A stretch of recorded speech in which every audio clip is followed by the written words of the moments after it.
They discovered my body at the first thaw of spring, when the snow began to melt and the earth started breathing again. At the morgue, my sister was sobbing, clinging to the arm of an orderly. Her grief was so heavy, so tangible, it seemed to fill the sterile room itself. Beside her, my fiancé, Adrian Thorne, and my half-brother, Lucien Hale, murmured words of comfort. Their faces were masks of circumstance, grave, sympathetic, perfectly rehearsed. The temperature in the room was low, yet it could not compare to the biting cold of the Oxfordshire countryside from which I'd been brought. Frost still clung to the windows, etching ghostly landscapes of another world. And yet, something strange was happening. Under the harsh fluorescence, my wax-blue skin began to regain a faint blush. My stiff limbs seemed to remember the warmth of motion. Among the doctors, nurses, and what remained of my family, I slowly sat up. The morgue, once filled only with the muffled sobs of my sister, erupted into screams. Metal trays crashed onto the floor in a clatter of steel. I smiled, a brittle, cracking gesture, as if ice were breaking on my lips. I looked at the three of them, Adrian, Lucien, and my sister Leah, sprawled across the cold tiles. "It's been a while," I said. My voice was a whisper, a sound that should not have existed. After being struck on the head with a heavy object, I didn't die immediately. No. The pain had been blinding, white, an explosion inside my skull. Then came the blows again, bronze, cold, and merciless. On my head, my shoulders, my chest, the sound was dull, wet, blood spattered, hot. It ran down the back of my neck, tangling in my hair. Soon, I could see nothing. Adrian's eyes were bloodshot. I saw him through a red haze. That beautiful face, the perfect line of his nose, the sculpted jaw I'd once kissed, was distorted by a rage I'd never known in him. His face was covered in my blood. When he finally stopped, panting, he stood. Our eyes met. This was the man I had loved for 5 years. The man I was to marry in 3 months. The engagement ring still shone on my left hand, a diamond chosen with care. My body had only just begun to cool, but the warmth of the ring was already fading, replaced by the sticky weight of blood. The red in his eyes was nothing compared to the dark, metallic red that filled my mouth. I licked the corner of my lips, quietly, tasting it. Ah, that strange flavor of blood, a mix of iron and fear. Adrenaline did its work. Adrian's expression shifted from panic to something wild, almost ecstatic. He stared at his trembling hands, then at my body. That was when Camilla Song gripped his arm, my dear adopted sister. "Adrian?" she hissed. "Is she dead?" "Not yet, ha." But I would stay silent. Wait, see how far they would go. Adrian dropped the weapon onto the Persian rug. The sound was heavy. That's when I recognized it. It was the bronze stag sculpture, my mother's favorite piece, a unique work she kept in her private study. Now, on the patinated metal, a thick layer of my blood began to clot, turning almost black. The door opened. "You should know," said a calm, almost disappointed voice. "That won't really kill her. Not her. Lucien. Only freezing," he continued, stepping inside, "can end her for good." Ah, my beloved half-brother, the one who understood me best in this house. He knew. He knew what it took to kill me. Older, more pragmatic. He took control immediately, barely glancing at my broken body. "Adrian," he said, voice firm. "Take her legs. Camilla, clean this up. Not a single drop left." Adrian, trembling, obeyed. Lucien gave precise orders to carry my body to the industrial freezer in the cellar, and that was how they buried me, not in soil, but in ice. The journey to the cellar was a strange kind of funeral procession. Adrian and Lucien, my 2 betrayers, carrying me down the stone steps of Hale Manor. The air grew immediately colder, heavier. Camilla followed, wiping furiously at the floor with thick towels, trying to erase the very memory of my struggle. I felt the sharp corners of the steps against my back. Even in this state, my mind was impossibly clear, recording every detail. I was Evelyn Hale, and I was being taken to my grave by the 3 people I trusted most. The cellar was massive, ancient, smelling of damp earth and decay, a perfect metaphor for the Hale legacy. At the far end was the industrial freezer. It was enormous, a relic from the manor's farming past, kept running for reasons none of us ever questioned. Lucien pulled open the heavy steel door. A blast of supercooled air hit us, carrying the dry, sterile scent of pure cold. They lowered me in. The floor was covered in a fine layer of rime. I was curled into a fetal position, the chilling cold immediately leaching away any residual heat. I could feel my heartbeat slowing down, the rhythm becoming deliberate, distant. I remembered a story from my childhood about a princess who slept in a glass coffin. Only, my coffin was steel, and the kiss that put me to sleep was betrayal. Lucien paused, looking down at me, a flicker of something, not regret, but scientific curiosity, in his dark eyes. "You always did hate the cold, Evelyn," he murmured. He didn't close the door immediately. He watched as the frost began to bloom on my eyelashes, and I watched him. My last sight was the cold, clinical assessment in my brother's eyes, framed by the blinding white light from the ceiling above. Then, the heavy clang of the door, darkness, silence, and the cold, the infinite, crushing cold. The cold was not the end. It was a suspension. A long, dark pause. Years could have passed, or mere hours. Time was irrelevant. I was aware of everything and nothing.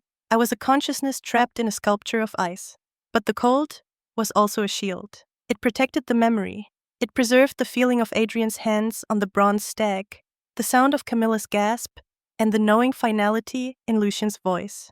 Betrayal is a poison, and ice is the perfect preservative. The return was not a sudden burst of warmth, but an internal thawing, slow and agonizing. First, a tiny needle of heat deep in my chest, then the sound, a low, persistent vibration that gradually resolved itself into the sound of water dripping. Drip, drip, drip. The sound of the spring thaw. The earth outside was starting its rebirth, and so was I. My body fought the cold, not in defiance, but as an inherent mechanism. It was the hypothermic resilience Lucien had hinted at, the strange, cold durability passed down through my mother's side of the family the Hales had tried to freeze out. When the orderly in the morgue screamed, the sound shattered the silence I had lived in. The sudden noise was a violent reintroduction to the world of the living. I opened my eyes to the white ceiling tiles, the buzzing fluorescent lights, the smell of disinfectant and formaldehyde. The first thing I felt was not joy or pain, but the simple, profound weight of my body. It was heavy, anchored. Leah, my beautiful, innocent sister, was the first to approach, driven by a raw grief that momentarily overcame her terror. She reached out a hand, hesitating, as if fearing I were a ghost. "Evelyn, oh God, Evelyn."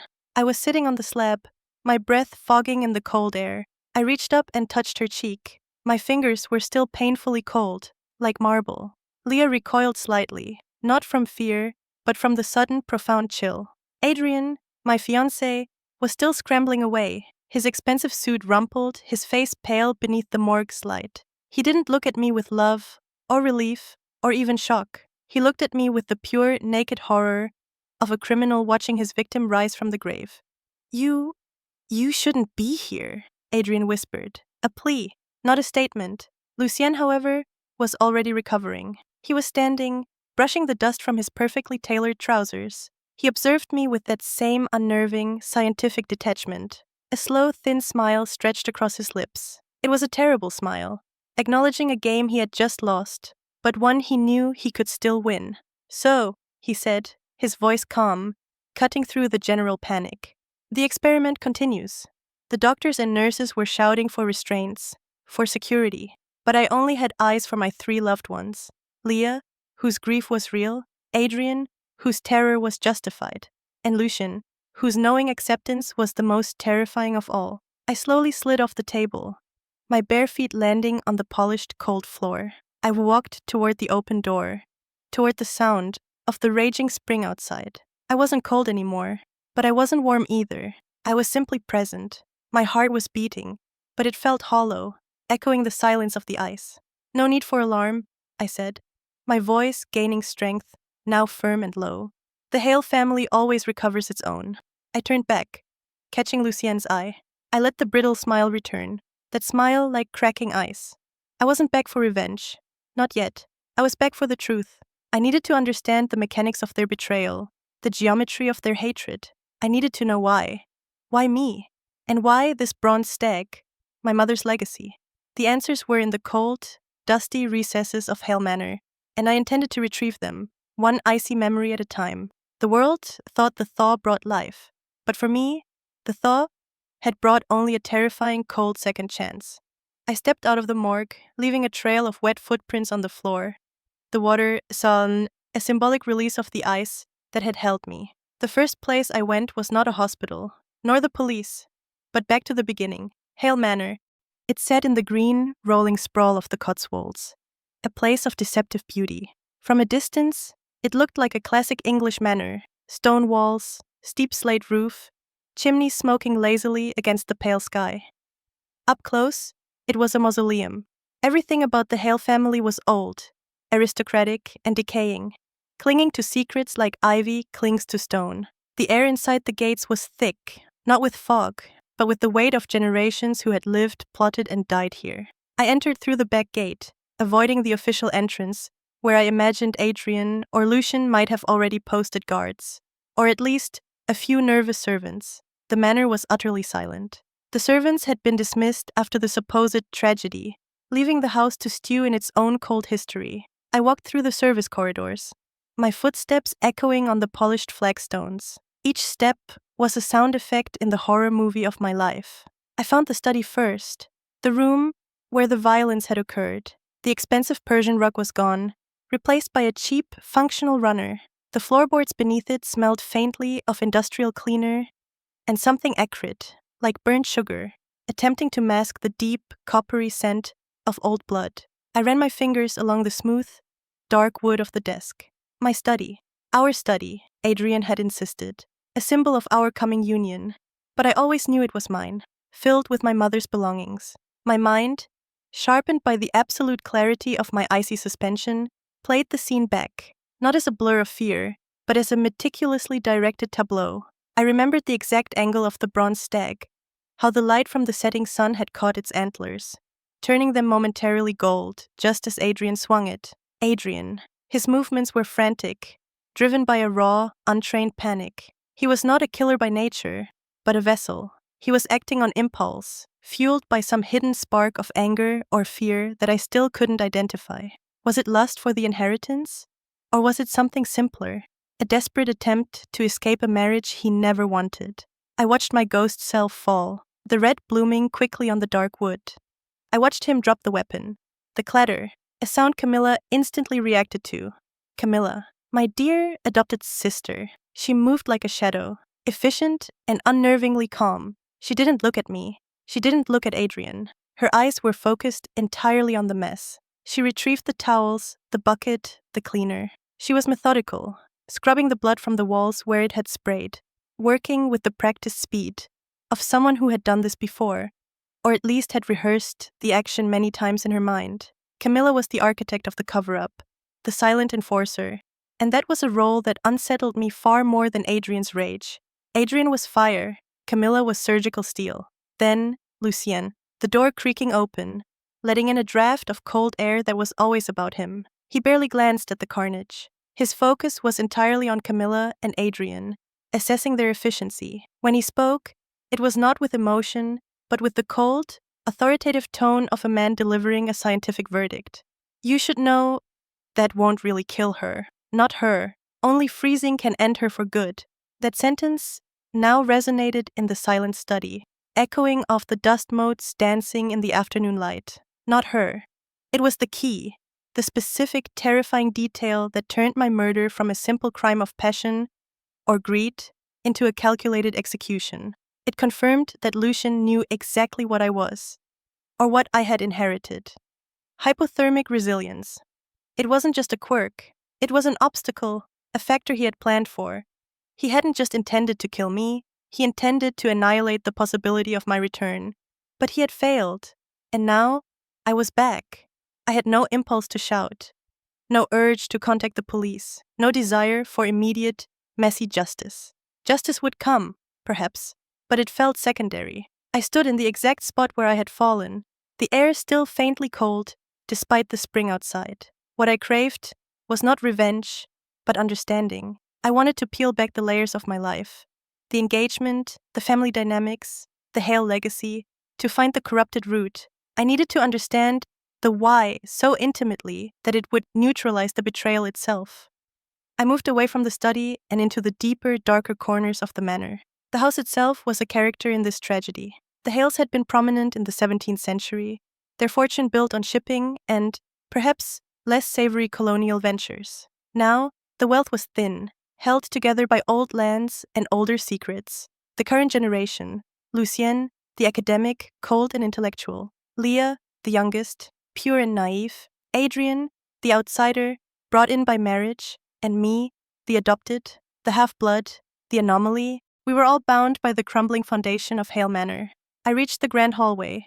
The air here was always frigid, no matter the season. The ancestral portraits watched me. They were a lineup of stern-faced ancestors, judges of my return. But one portrait was missing, my mother's. It had hung proudly at the foot of the main staircase for 2 years after my father married her, a splash of vibrant, defiant color among the dour Hales. Now only a pale rectangle remained on the faded wallpaper, a silent accusation.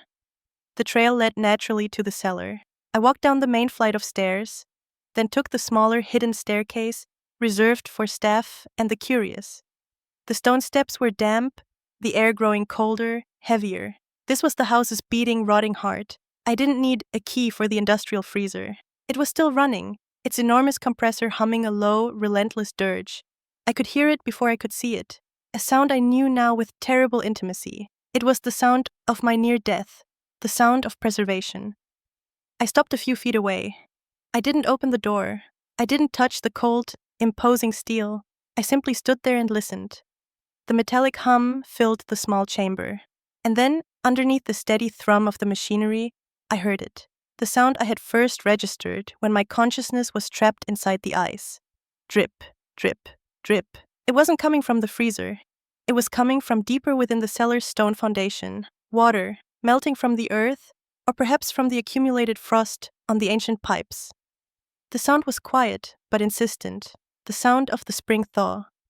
The earth outside was starting its rebirth, and the house, despite its frozen heart, was leaking. It was giving up its secrets in small, liquid drops. I focused on the sound, my cold, clear mind connecting the dots. That dripping water was the metaphor for my return. The ice was receding.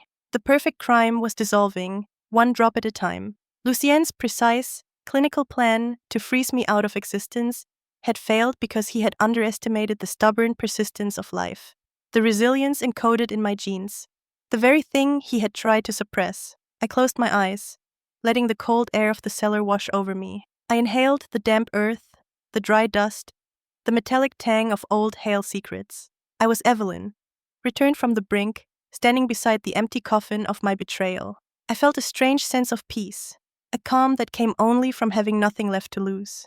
They had taken my life, my warmth, and my trust. Now, I was a creature of the cold, fueled by a singular need to observe and comprehend the mechanism of their cruelty. Lucien had wanted to freeze me, to end her for good. He had tried to stop the circulation of my peculiar bloodline, but the ice had failed. Instead of death, it had gifted me perfect clarity and an unnerving, icy patience. I finally turned my back on the freezer. The silence of the house returned, except for the tiny, maddening drip, drip, drip from the stones. I knew that sound would be the soundtrack to my investigation. I had to find the truth, not just for myself, but for the future. The betrayal of one generation must not be allowed to freeze the next. I left the cellar, carefully closing the heavy wooden door behind me. I had returned to the heart of the crime, and I had confirmed my role in their twisted narrative. I was the anomaly, the experiment that failed to die, the witness who rose from the ice. The frozen house was now my vantage point. The work began immediately, a meticulous, obsessive ritual of cleaning and searching. I was driven not by domestic need, but by a forensic compulsion. I donned my old clothes, simple, thick wool that didn't fight the inherent chill of my skin, and moved through the house like a restless spirit. I was organizing the wreckage of my life. I started in the library, a room Lucien often used, ostensibly for his academic work, but truly as the manor's tactical center. He had been so quick, so clinical, to move my body and clean the scene. But Lucien, for all his pragmatism, possessed a fatal arrogance. He believed his control was absolute. He thought he had erased everything. I wasn't looking for a smoking gun. I was looking for the residual emotional heat. I found it first in a drawer, tucked beneath old tax documents. Our wedding photos, taken during the engagement announcement party in London. Adrian and I, smiling, perfect, framed by the Hale family. Lucien standing slightly apart, Camilla positioned close to him, a subtle, almost invisible gravitational pull between them. I stared at the image of Camilla and Lucien. They were adopted siblings, or so the official Hale history went. But their features, always strikingly similar in the cool, sharp Hale way, seemed to mirror each other now with a dark, unsettling resonance. The same sharp cheekbones, the same thin-lipped set of the mouth. It wasn't the resemblance of siblings. It was the chilling likeness of like breeds like, a genetic signature that whispered of a closed, inbred line. A flawed bloodline, seeking purity by excluding outsiders like me. The implication sent a shiver through my cold body, a reaction more profound than the memory of the bronze stag. If Camilla and Lucien were more than they claimed, if the Hale lineage was being obsessively protected through questionable means, then my marriage to Adrian, a healthy outsider, was a threat, and Camilla's adoption was a lie. The whole dynamic shifted from a simple love triangle or inheritance grab into something gothic and eugenically motivated. They weren't just co-conspirators. They were protecting an unspoken, hereditary secret. I moved on to my mother's old belongings, stored in the dusty attic trunk. It was here, beneath lace and yellowed letters, that I found the two most crucial items: my father's final will and my mother's private journal. The will was a masterpiece of old Hale complexity, but the key provision was stark. The bulk of the estate was tied to the continuation of the Hale name, specifically through a marriage to Adrian, who carried a subsidiary, approved line. But there was a codicil, handwritten by my father years after my mother's death. Should I die without an heir, the estate would pass immediately to Leah, my younger sister, who was of my father's first, less complicated marriage. Lucien was the half-brother, the son of the second marriage, whose claim was less secure due to a legal oversight my father had intentionally never corrected. Adrian's hand, driven by panic, had served Lucien's goal perfectly, if I could be guaranteed dead. But now, with my resurrection, Leah was the next in line to inherit the frozen prize. Then came the journal. My mother's handwriting was delicate, sloping, almost poetic. Most entries were mundane, detailing life in the manor after she married my father. But the last year was different. Entries were short, erratic, filled with medical terminology I didn't recognize.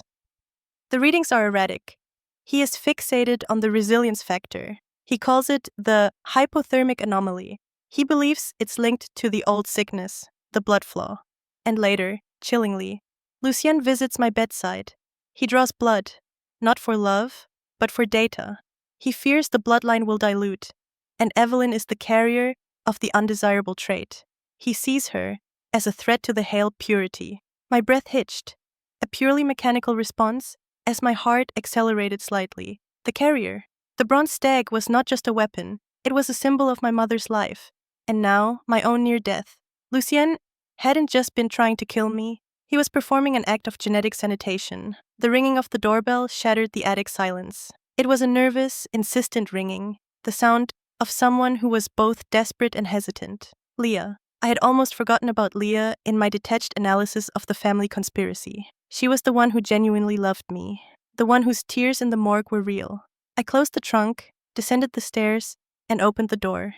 Leah stood on the front steps, framed by the spring light, a stark contrast to the gloom inside. Her eyes, wide and searching, confirmed her true nature, the kindest and most vulnerable among us. She wasn't wearing black anymore, but the shock of seeing me in the morgue had left a permanent shadow. She didn't scream this time. She just stared, her face crumpling into a mask of overwhelming, tearful relief and absolute terror. "Evelyn, is that really you?" Her voice was choked, barely audible. They said you had a complication, a vegetative state, that you were gone." "They lied, Leah," I said simply. My voice was level, almost unnaturally calm. I stepped aside, inviting her into the frozen house. "Come in, it's cold out here." She rushed forward, not with caution, but with the full force of her innocence. Throwing her arms around me, I embraced her, accepting the full weight of her shaking body, the hot, salty stream of her tears against my neck. It was a normal human action, yet it felt alien to me. Leah's warmth. It was the first true heat I had felt since Adrian struck me. It felt overwhelming, almost painful. It was a sensation my body had forgotten how to process. "You're alive," she repeated into my shoulder, over and over, the mantra of her shattered world. I saw you sit up. They said I was hallucinating from grief. Lucien said I needed therapy." I gently pulled back, holding her at arm's length, looking into her face. "You're not hallucinating, little sister. I'm here, but I'm not exactly, well, not yet." "But you're so cold," Leah whispered, her brow furrowing as she touched my hand. My skin, though I was breathing and moving, felt like granite. "You're freezing, Evelyn." I smiled faintly. "I've been resting in a very cold place." The understatement was deliberate, a shield. I couldn't tell her about the freezer, not yet. She was too fragile, too close to Lucien's watchful gaze. She was my only purely innocent link to humanity, and I needed to protect her, not burden her with the full horror of the Hale truth. I led her into the drawing room, keeping my arm around her shoulder. She sat on the edge of the sofa, looking around the silent, dust-sheeted room. "Why didn't you call the police? Why didn't you tell anyone you were alive?" "Because I woke up to 3 betrayers, Leah," I said, letting the stark truth settle between us. "I need to know the why before I call the law. The crime is bigger than Adrian's rage. It's rooted here, in the Hale history. I need to dig it out." Leah's eyes widened, tracking the accusation. "Lucien, he was so calm, too calm. And Camilla, she just looked empty. Evelyn, they want you gone, for good. They tried to fix it. Leah's phrasing confirmed what I had deduced from the journal. They were attempting to correct an error, a genetic anomaly. The conversation had become too fraught, too dangerous to continue inside the manor. I steered Leah toward the door. "I need you to do one thing for me, Leah. Go. Don't tell anyone you saw me, not Adrian, and especially not Lucien. He is watching you now, more than ever. You're the leverage. You are the inheritor now." Leah stood up, her face pale but resolute. The fear hadn't vanished, but the relief of my presence had given her a flicker of courage. "Where will you go?" "Somewhere warm but visible," I said, nodding toward the outside world. "I need to be seen as alive, but unstable. A complication, not a ghost. Go, Leah. And keep your heart warm." I watched her run down the drive, her slight figure moving quickly until she disappeared beyond the stone gates. She did not look back. She understood. I returned inside, closing the heavy oak door. The house settled back into its silence. The only sound, the slow, deliberate drip, drip, drip from the cellar below. I walked toward the large, ornamental mirror in the hallway, the one that had reflected generations of Hales, their ambitions and their betrayals. I stared at my reflection, Evelyn Hale. My hair was dark, my eyes a clear, disconcerting blue. My chest rose and fell. I leaned closer to the glass and exhaled slowly. A small, faint cloud of moisture bloomed on the cold surface. I have breath, but when I reached out and pressed the palm of my hand against the gas, there was no warmth transmitted, no condensation from body heat, only the continued, relentless chill of my fingers against the cool surface. My eyes drifted down to the diamond ring on my left hand, the symbol of the broken promise. The diamond, the coldest of stones, felt perfectly at home on my finger. I had breath. I had movement. But the vital fire, the heat of life, was suspended, perhaps destroyed. I was a functioning mechanism, a machine of memory and clear thought, but the warmth of humanity had been stripped away by the betrayal. I had survived the freezing, but the cold had replaced my soul. I was Evelyn Hale, the woman who returned from the dead, with a mind like a diamond, hard, clear, and perfectly cold. I could not remain a ghost.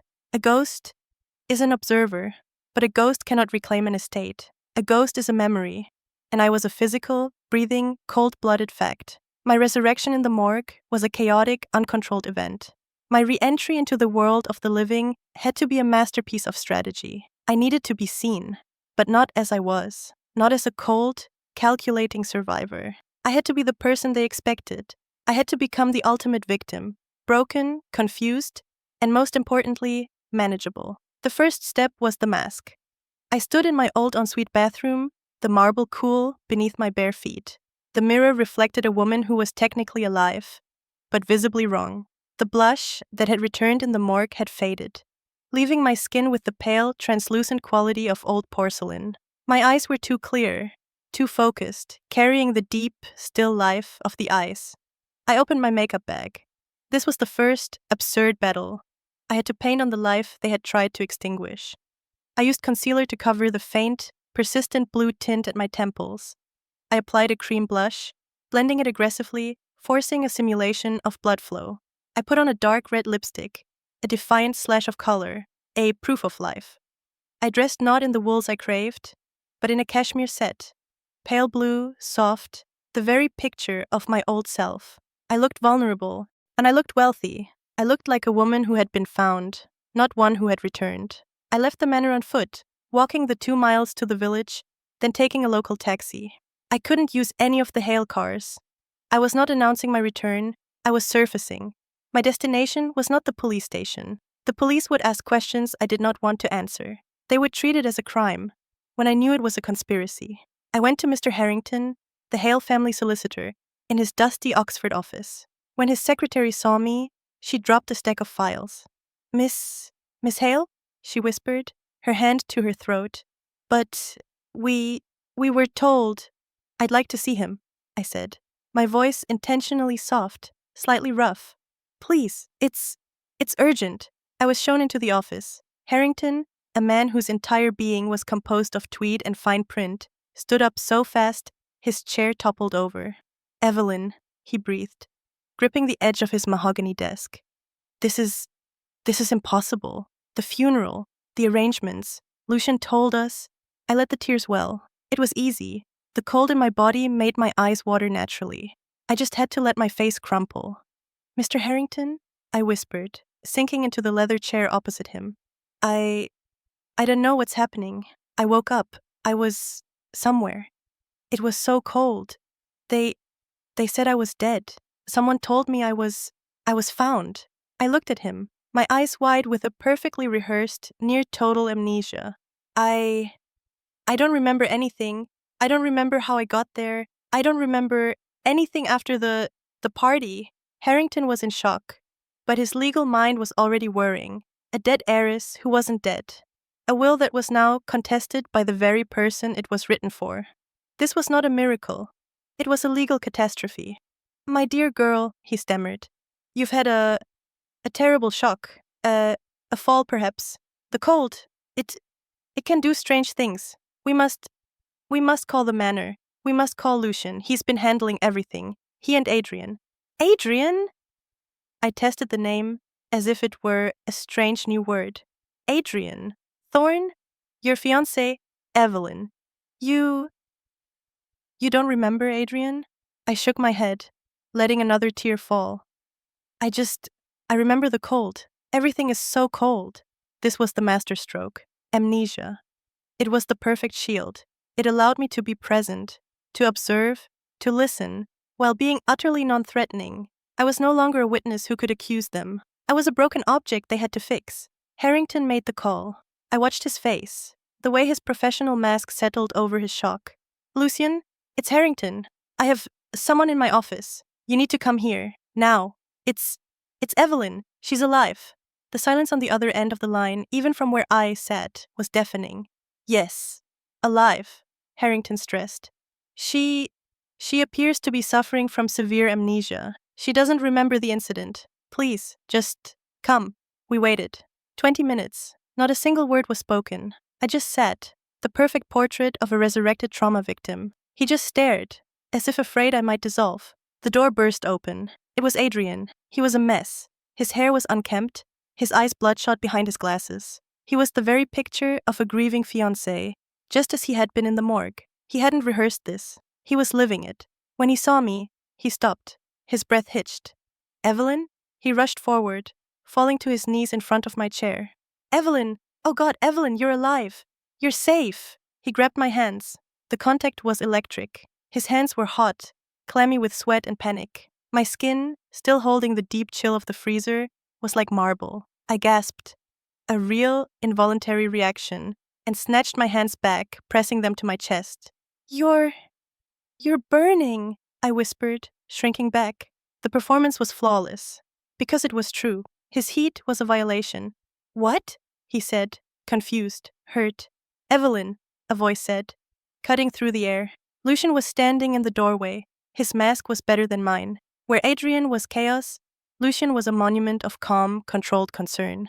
He was dressed impeccably. He looked, as always, like a man who was observing an experiment. He walked slowly into the room, his eyes never leaving mine. He wasn't looking at a sister, he was looking at a data point that had just contaminated his results.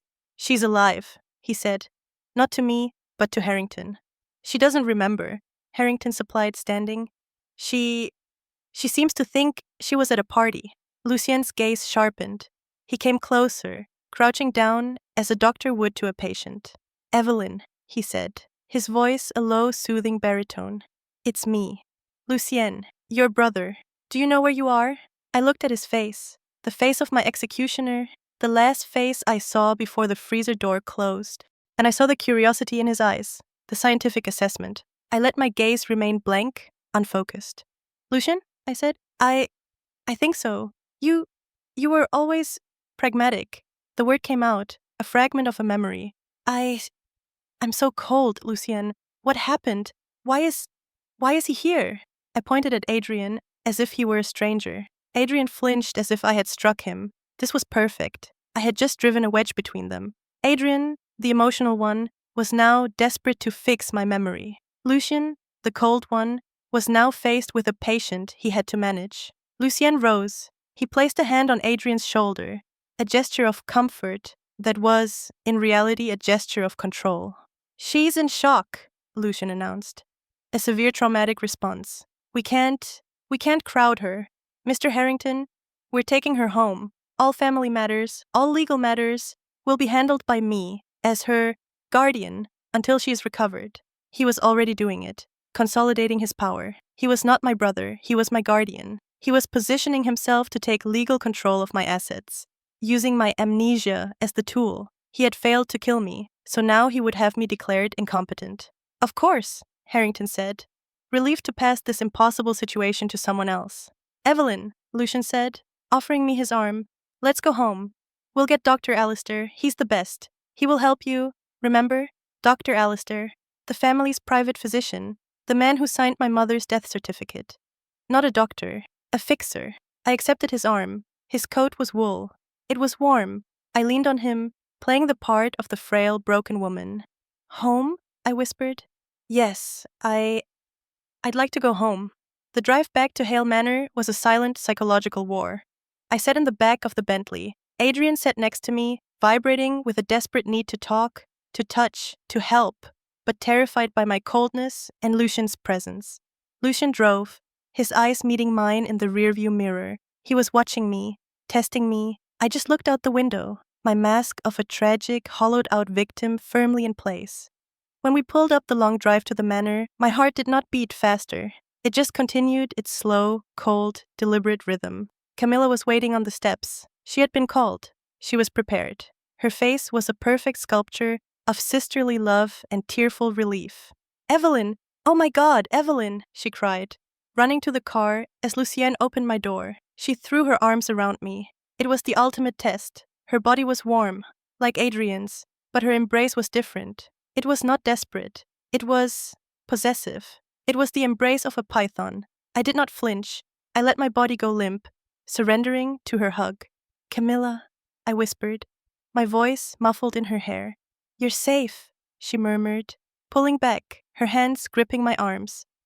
We were so worried. We thought we'd lost you. Her eyes were wet with tears, but behind the moisture, they were sharp. They were furious. She was not looking at a sister. She was looking at a loose end, a failed project. I was back.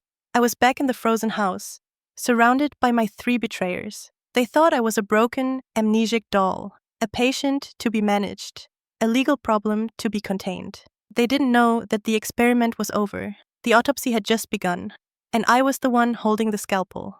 The mask of the living was in place. Life at Hale Manor settled into a suffocating theatrical performance. I was the star, and also the only audience member who knew the script. The house was no longer silent. Lucien had recalled the staff. They moved through the corridors, not with the ease of a household, but with the cautious formality of guards in a high-end prison. They were Lucien's eyes and ears.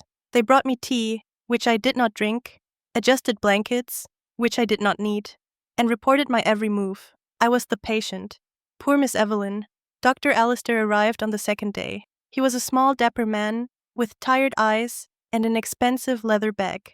He was the family fixer, the man who had signed my mother's death certificate. And, I was certain, the man who had been prepared to sign mine.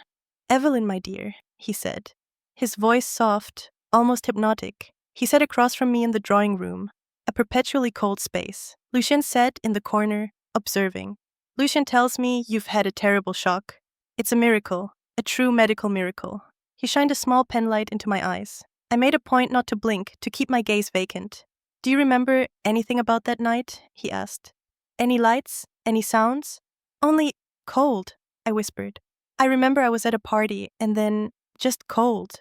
Dr. Alistair nodded, making a note in a small book. "Classic. The body protecting the mind. Traumatic amnesia. Compounded by severe hypothermia. Your brain has rebooted itself. We must be patient. No forcing it." He turned to Lucien.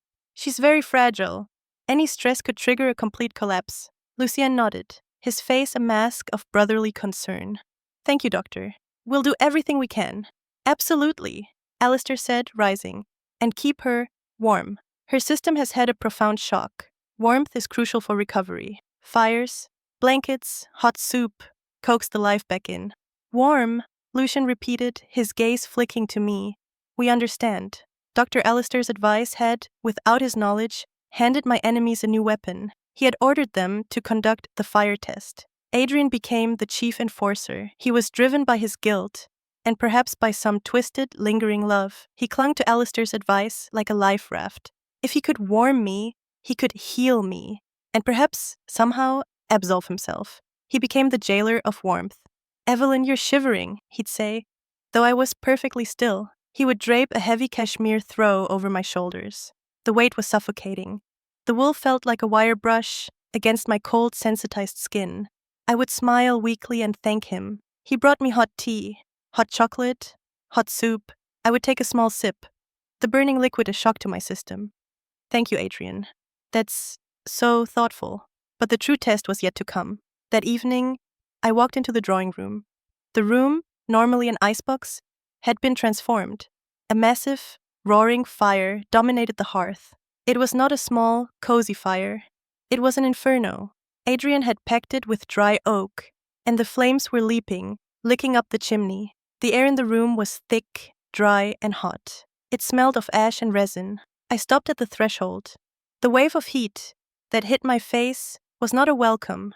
It was an assault. My body, now attuned to survival in the absolute zero of the freezer, reacted instantly. My skin began to prickle, a painful, tingling sensation. My breath became shallow. The internal cold, my ally, my shield, seemed to shrink, to panic. "Come in, my love," Adrian said. He was standing by the fire, his face flushed and sweating in its glow. He looked like a gatekeeper showing off his furnace. He had moved my favorite armchair dangerously close to the flames. Camilla and Lucien were on the sofa, further back, in the shadows, watching. They were the jury. "It's lovely, Adrian," I said, my voice tight. I forced my feet to move. Each step toward that fire was agony. The air grew thinner, hotter. I could feel the last of the moisture being baked from my skin. My delicate, porcelain-like skin felt as if it might crack. "I want you to be warm," Adrian said, his voice thick with a false emotion. Dr. Alistair said, "This is what's best, to chase the cold away." He held out his hand. I placed mine in his. He flinched. "God, Evelyn, your hands are still like ice." He clasped them tightly and pulled me closer. He made me sit in the armchair. The heat was horrific. It enveloped me. It was like being buried, not in ice, but in hot ash. "Let it warm you," he whispered, kneeling beside me. He held both my hands, holding them out toward the fire, like a sacrifice. "It's so warm," I said, a lie. The truth was, it burned. It felt like 1,000 needles were being driven into my palms. My physiological reaction to heat was extreme. My body, preserved by ice, was rejecting its opposite. I looked into the fire. The orange and yellow flames danced. They were beautiful, and they were my enemy. I suddenly realized Lucien knew. He, with his scientific curiosity, hadn't just tried to kill me. He had changed me. The cold had altered me on a cellular level. And now, this fire, it was harming me. Adrian was watching me expectantly. Do you feel better? I had to use this. I had to turn this physical torture into a psychological performance. I began to shake. This time, it was real.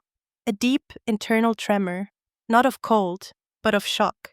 My body was trying to fight the heat by creating its own cold. Evelyn, Adrian said, anxiety in his voice. I stared into the flames.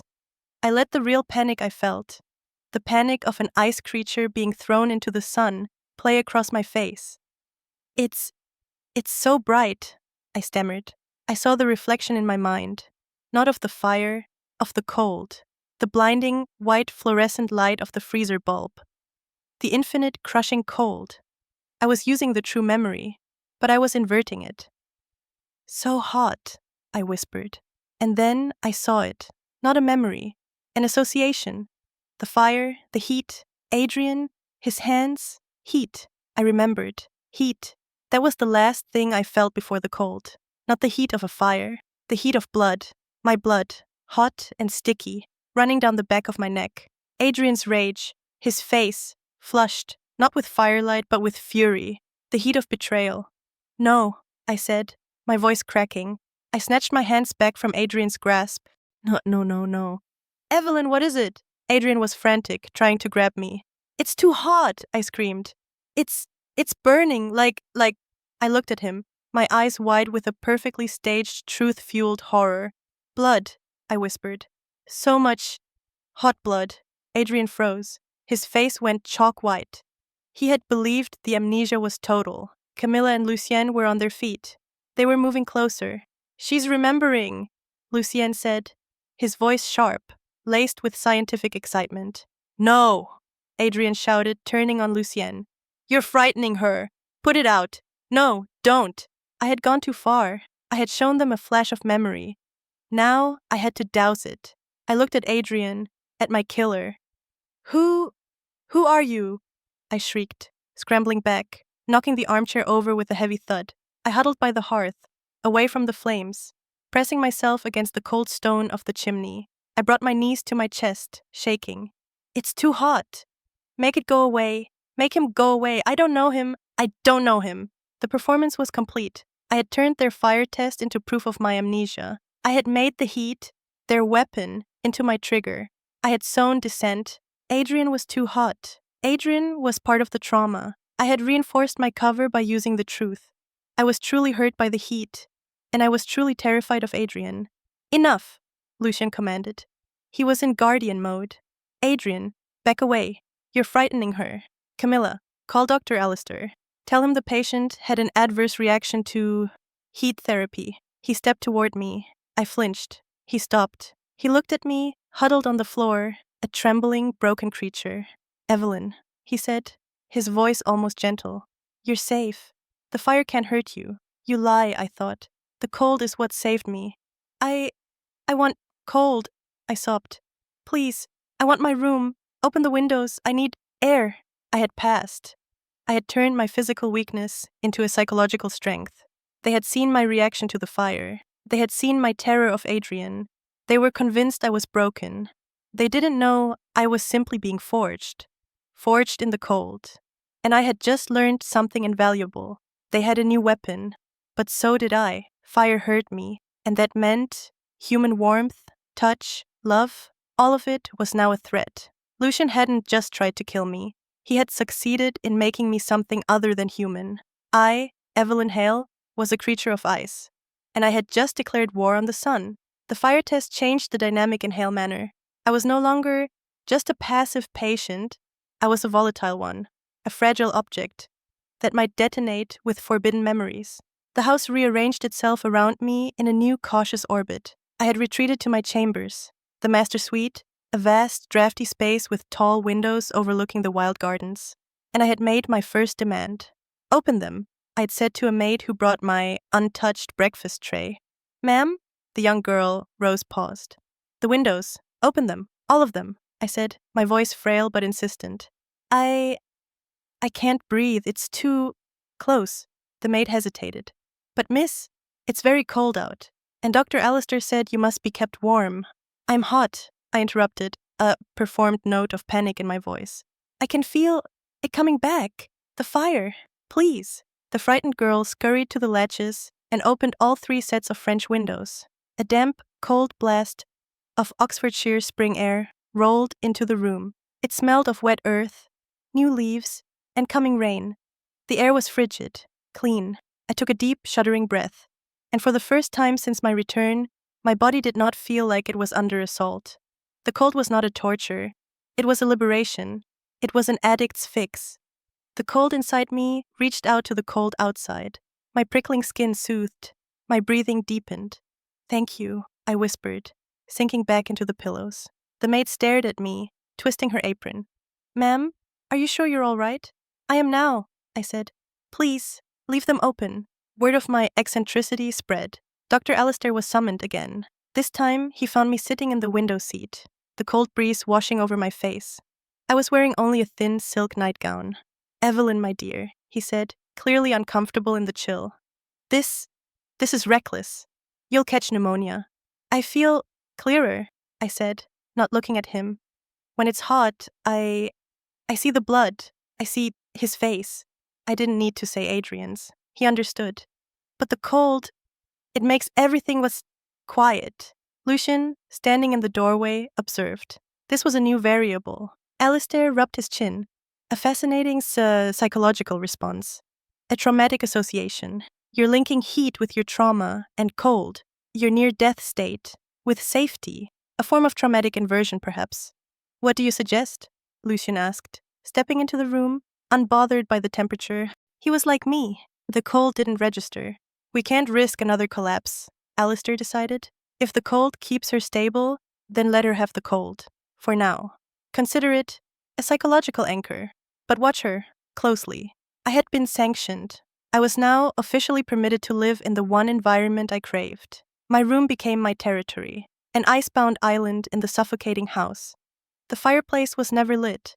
The windows were always cracked open, and as Adrian's heat-based wardenship had failed, a new guard took his place.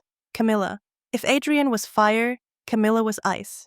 She came to my room not with hot soup, but with a glass of iced water. I thought you might like this, she said. Her voice a cool, smooth glide. I noticed you weren't drinking the tea. She was the only one who had been observing me, rather than just reacting to me. She sat opposite me, in the cold room, perfectly at ease. She wore a thin, steel-gray cashmere dress, and she did not shiver. Lucien told me you had a memory, she said. It was not a question.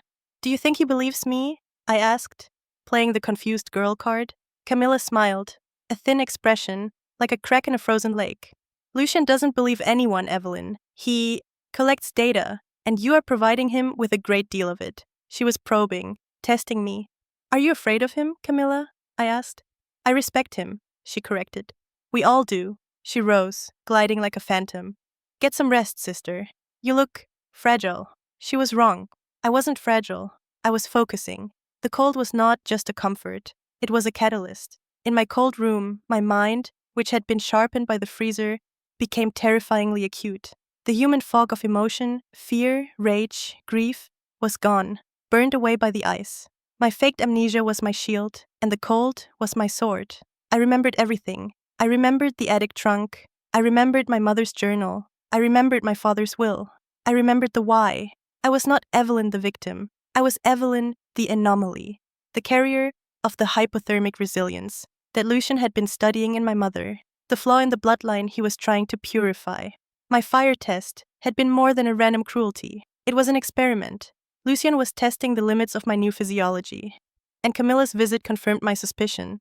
She was not his pawn. She was his partner, the queen to his cold, calculating king. My amnesia now became my greatest weapon. A normal person, a survivor, would be screaming for the police. They would be accusing Adrian. But a woman with no memory? A woman with no memory is free to wonder. A woman with no memory is free to rediscover her own home, her own past. I was a prisoner, yes, but I was a prisoner with a library card to the entire prison. I waited until the house was in its mid-afternoon lull. The staff was in the kitchen. Adrian was, I had heard, out, likely drinking. Lucien was in the library, the one place I was not yet ready to rediscover. I slipped out of my room. I was a ghost, this time by choice. I padded down the hallway, my bare feet making no sound on the thick wool runner. A maid, Rose, again, saw me at the end of the hall. She started, "Miss Evelyn, are you lost?" I put on my best confused fawn expression. I think so, I whispered, holding my arms as if cold. A lie, I was comfortable. This house is so big. I was looking for something familiar. A book? The maid's face softened with pity. "The library is downstairs, miss, but Mr. Lucien is in there. Why don't you go back to your room? I can bring you a magazine." "No," I said, with a flash of performed fragility. I just want to walk. Please, I won't be long." She pitied me. She let me go. This was the alibi. Poor, confused Evelyn, wandering the halls. I was creating the narrative that I was unstable, not strategic. I did not go downstairs. I went up toward the attic. The small, winding staircase was behind a servant's door. It was cold up here, dusty. The air was thick with the past. I found the trunk, my mother's trunk. I lifted the heavy lid. The scent of lavender and old lace hit me, and there they were, the journal, the will. I sat on the cold floorboards, the weak light from the single round window illuminating the dust motes dancing around me, and I studied. Before, in my first visit, I had read them with the shocked horror of a victim. Now, I read them as a prosecutor building her case. The will, my father's masterpiece, clear, concise. The estate was tied to Adrian only through marriage to me. With me dead, the marriage was void. The codicil was explicit. The estate passed entirely to Leah. The motive. Lucien didn't just want me gone. He needed me gone to redirect the inheritance. By killing me, he lost his claim, but he also voided Adrian's. All of it went to Leah. The realization, of course. He doesn't want the money, he wants the control. He doesn't need to own the estate, he just needs to own the inheritor, Leah. His plan wasn't just to kill me, it was to isolate and control Leah. My resurrection had ruined everything for him. Now, he was falling back on plan B, have me declared mentally incompetent, making him my legal guardian. The estate would be his by proxy. The journal. My mother's words, once poetic, now read like a lab report. Lucien visits my bedside. He draws blood, not for love, but for data. He fears the bloodline will dilute, and Evelyn is the carrier of the undesirable trait. He sees her as a threat to the Hale purity, the veil the blood flaw. It all clicked into place. The chillingly similar features of Lucien and Camilla. The obsessive protection of the Hale name. This wasn't just greed. This was eugenics, a twisted, aristocratic obsession with a pure bloodline, a line that my mother and I had contaminated with our anomaly. They weren't trying to kill a person. They were trying to eradicate a gene. My death wasn't a crime of passion. It wasn't about love or Adrian or Camilla. It was a cull. Adrian was just the blunt, panicked instrument. Camilla was the supervisor. Lucien was the biologist. I closed the journal. The cold in the attic was absolute. I felt calm. There is a strange, terrible peace that comes from understanding the why. The why was not personal. It was scientific. And they had failed. The experiment was now loose. I hid the journal and the will, not back in the trunk, but under a loose floorboard nearby. A new, cold, secret place. I returned to my room, the wandering patient, just as the dinner gongs were sounding. I was standing by my open window, breathing in the cold night air, when Camilla entered, without knocking. "You missed dinner," she said. She was a shadow in the doorway. I wasn't hungry," I whispered, not turning. I got lost. I found the attic. It was so dusty. It made me tired. I played the part. The frail, confused girl. There was a long silence. I could feel her staring at my back. "Yes," she finally said, her voice smooth as glass. "The past can be very tiring." She stepped up beside me, also looking out into the black, cold garden. "You should be careful, Evelyn," she said, her voice dropping. wandering alone.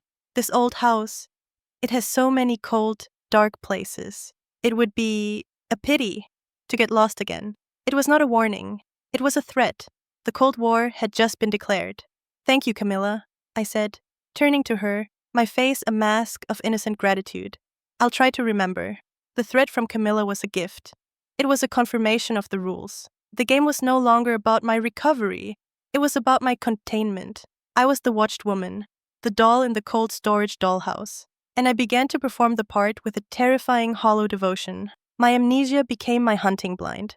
I was a creature of ice, and I was now on the hunt. But my method was absolute stillness. I did what a confused patient would do. I sat in the corners of the grand, cold rooms, the drawing room, the morning room, the conservatory, and I simply watched. When they were in the same room, I would stare at them, not with accusation, but with a vacant, searching curiosity. It was the most unnerving thing I could have done. A woman with no memory is a mirror. In my blank, cold gaze, they saw only their own guilt reflected. She's staring, I heard a maid whisper to the housekeeper. Hush, poor thing, she's just lost, trying to find her way back. I was not lost.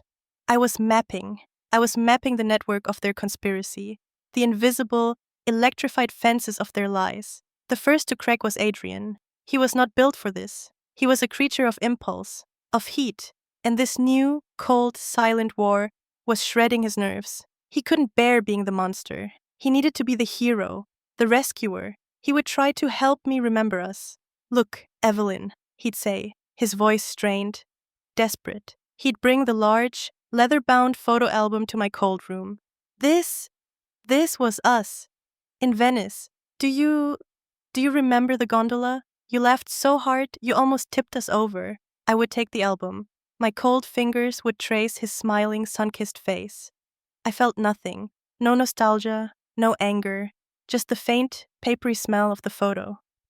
I don't know this woman, I'd whisper, pointing to my own laughing face. She looks happy. We were happy, he'd insist, his voice breaking. I love you, Evelyn. You have to come back to me. I don't know how, I'd say, closing the album and handing it back. You're very kind, Mr. Thorne, but you're a stranger, and your hands, they're too warm. They frighten me. I was using the truth. His warmth was frightening, and it was the heat of the fire, the heat of the blood. He would recoil, as if I had physically struck him, his face a mask of agony. He was being punished, not by a judge, but by the very ghost of the woman he had tried to create. He was the weak link, and Lucien and Camilla knew it. Camilla, on the other hand, was the opposite. She did not try to help. She continued to test. She was the only one who seemed to suspect my amnesia was a fortress, not a ruin. She would find me in my cold sanctuary. You know, Evelyn, she'd say, gliding into the room, it's strange. The things you forget. I would look at her, my head tilted. Strange? Yes. You forget your fiancé of 5 years. You forget your home. But you remember which window has the faulty latch. You remember how to navigate the servants' stairs. You remember my name. She was sharp. She was watching my actions, not my performance. Some names just feel cold, I'd answer, like the house. Yours feels like the stone in the hall. It stays. Her eyes would narrow. A flicker of, was it grudging respect? You are cold, Evelyn, she'd say, the words a blade. But I wonder if you're as broken as you pretend, or if you're just hollow. I don't know what you mean, I'd whisper, looking down, playing the part of the wounded, confused patient. No, she'd say, a dry, humorless sound. I suppose you don't. She was a danger. She was not driven by guilt, like Adrian, or by a grand scientific hubris, like Lucien. She was driven by something cleaner, purer, a desire for position. She wanted my life. She wanted my place. And my return was a deep, personal inconvenience.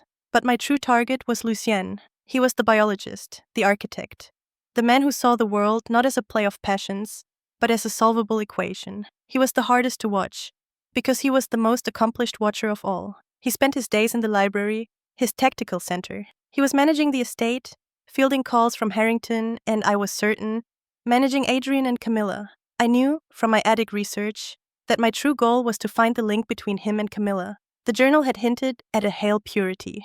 The family tree in my mind was dark and tangled.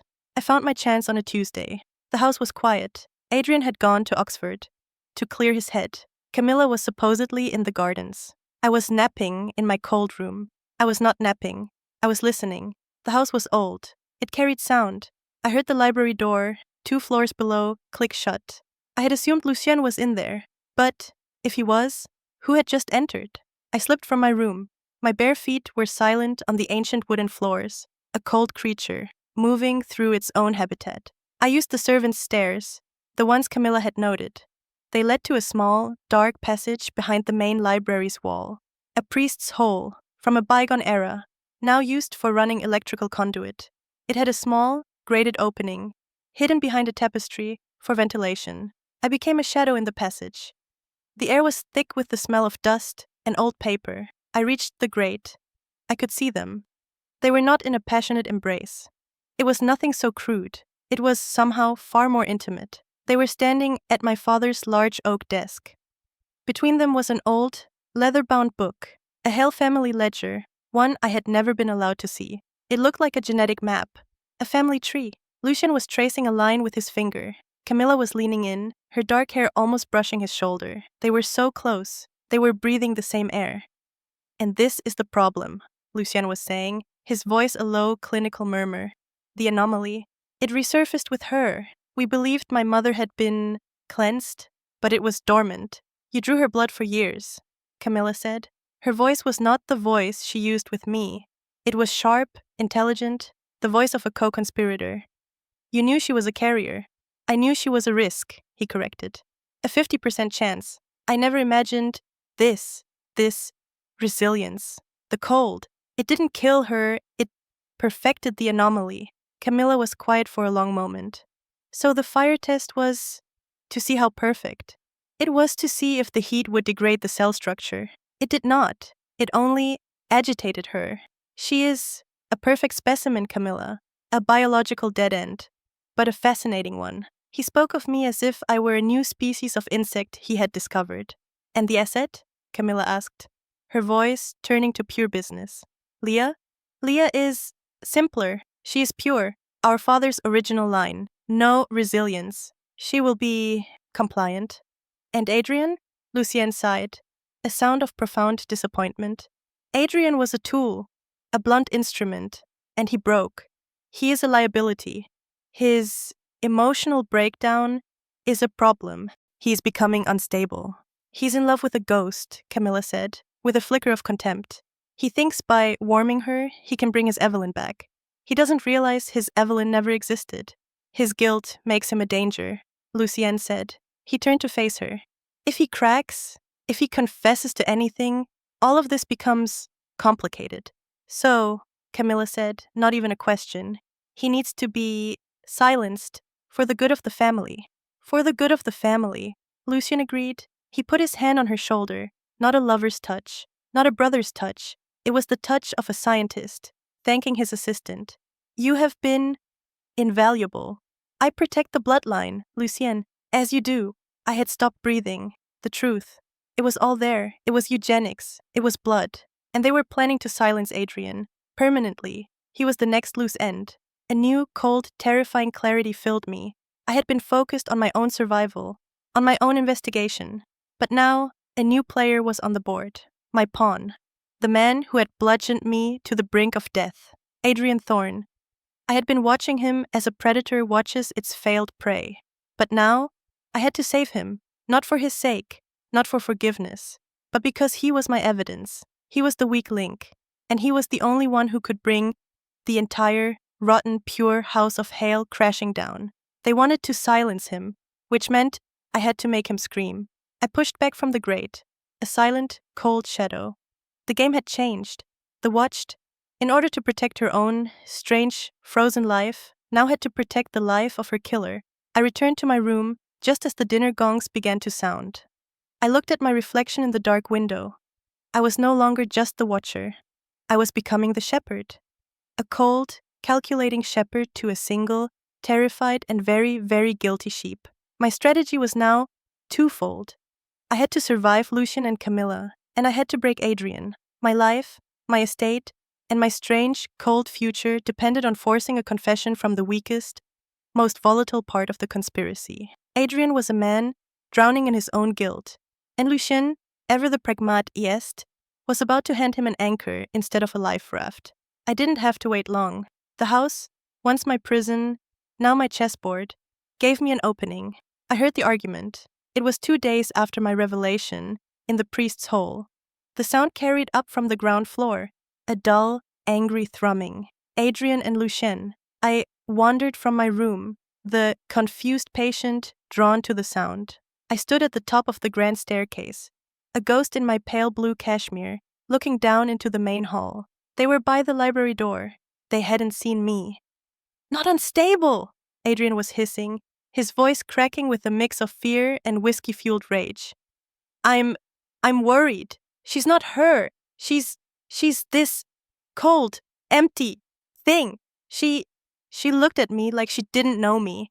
And that, Lucien replied, his voice a low, reasonable, terrifying calm, is the point. She has traumatic amnesia.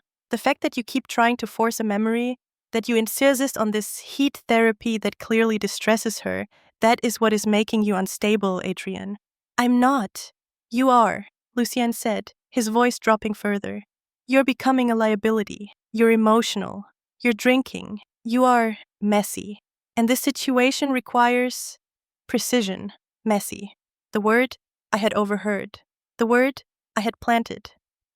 I just want to help her, Adrian whispered, his defense crumbling.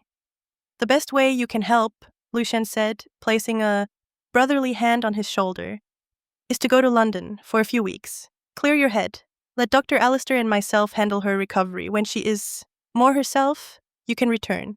It was an execution order, delivered as a vacation. Go to London? Adrian was stunned. I can't leave her. You are not helping her, Lucien said, his voice hardening. You are upsetting her. Your very presence is a trigger. Go to London.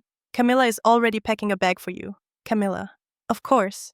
The efficient, silent partner, already disposing of the used, broken tool. Adrian looked trapped. He looked from Lucien to the stairs, his eyes wild. He saw me. I, of course, was not spying. I was lost. I was standing there, one hand on the cold banister, my face a mask of pale, childlike confusion. Evelyn, Adrian breathed. It wasn't a name. It was a prayer. Lucien turned.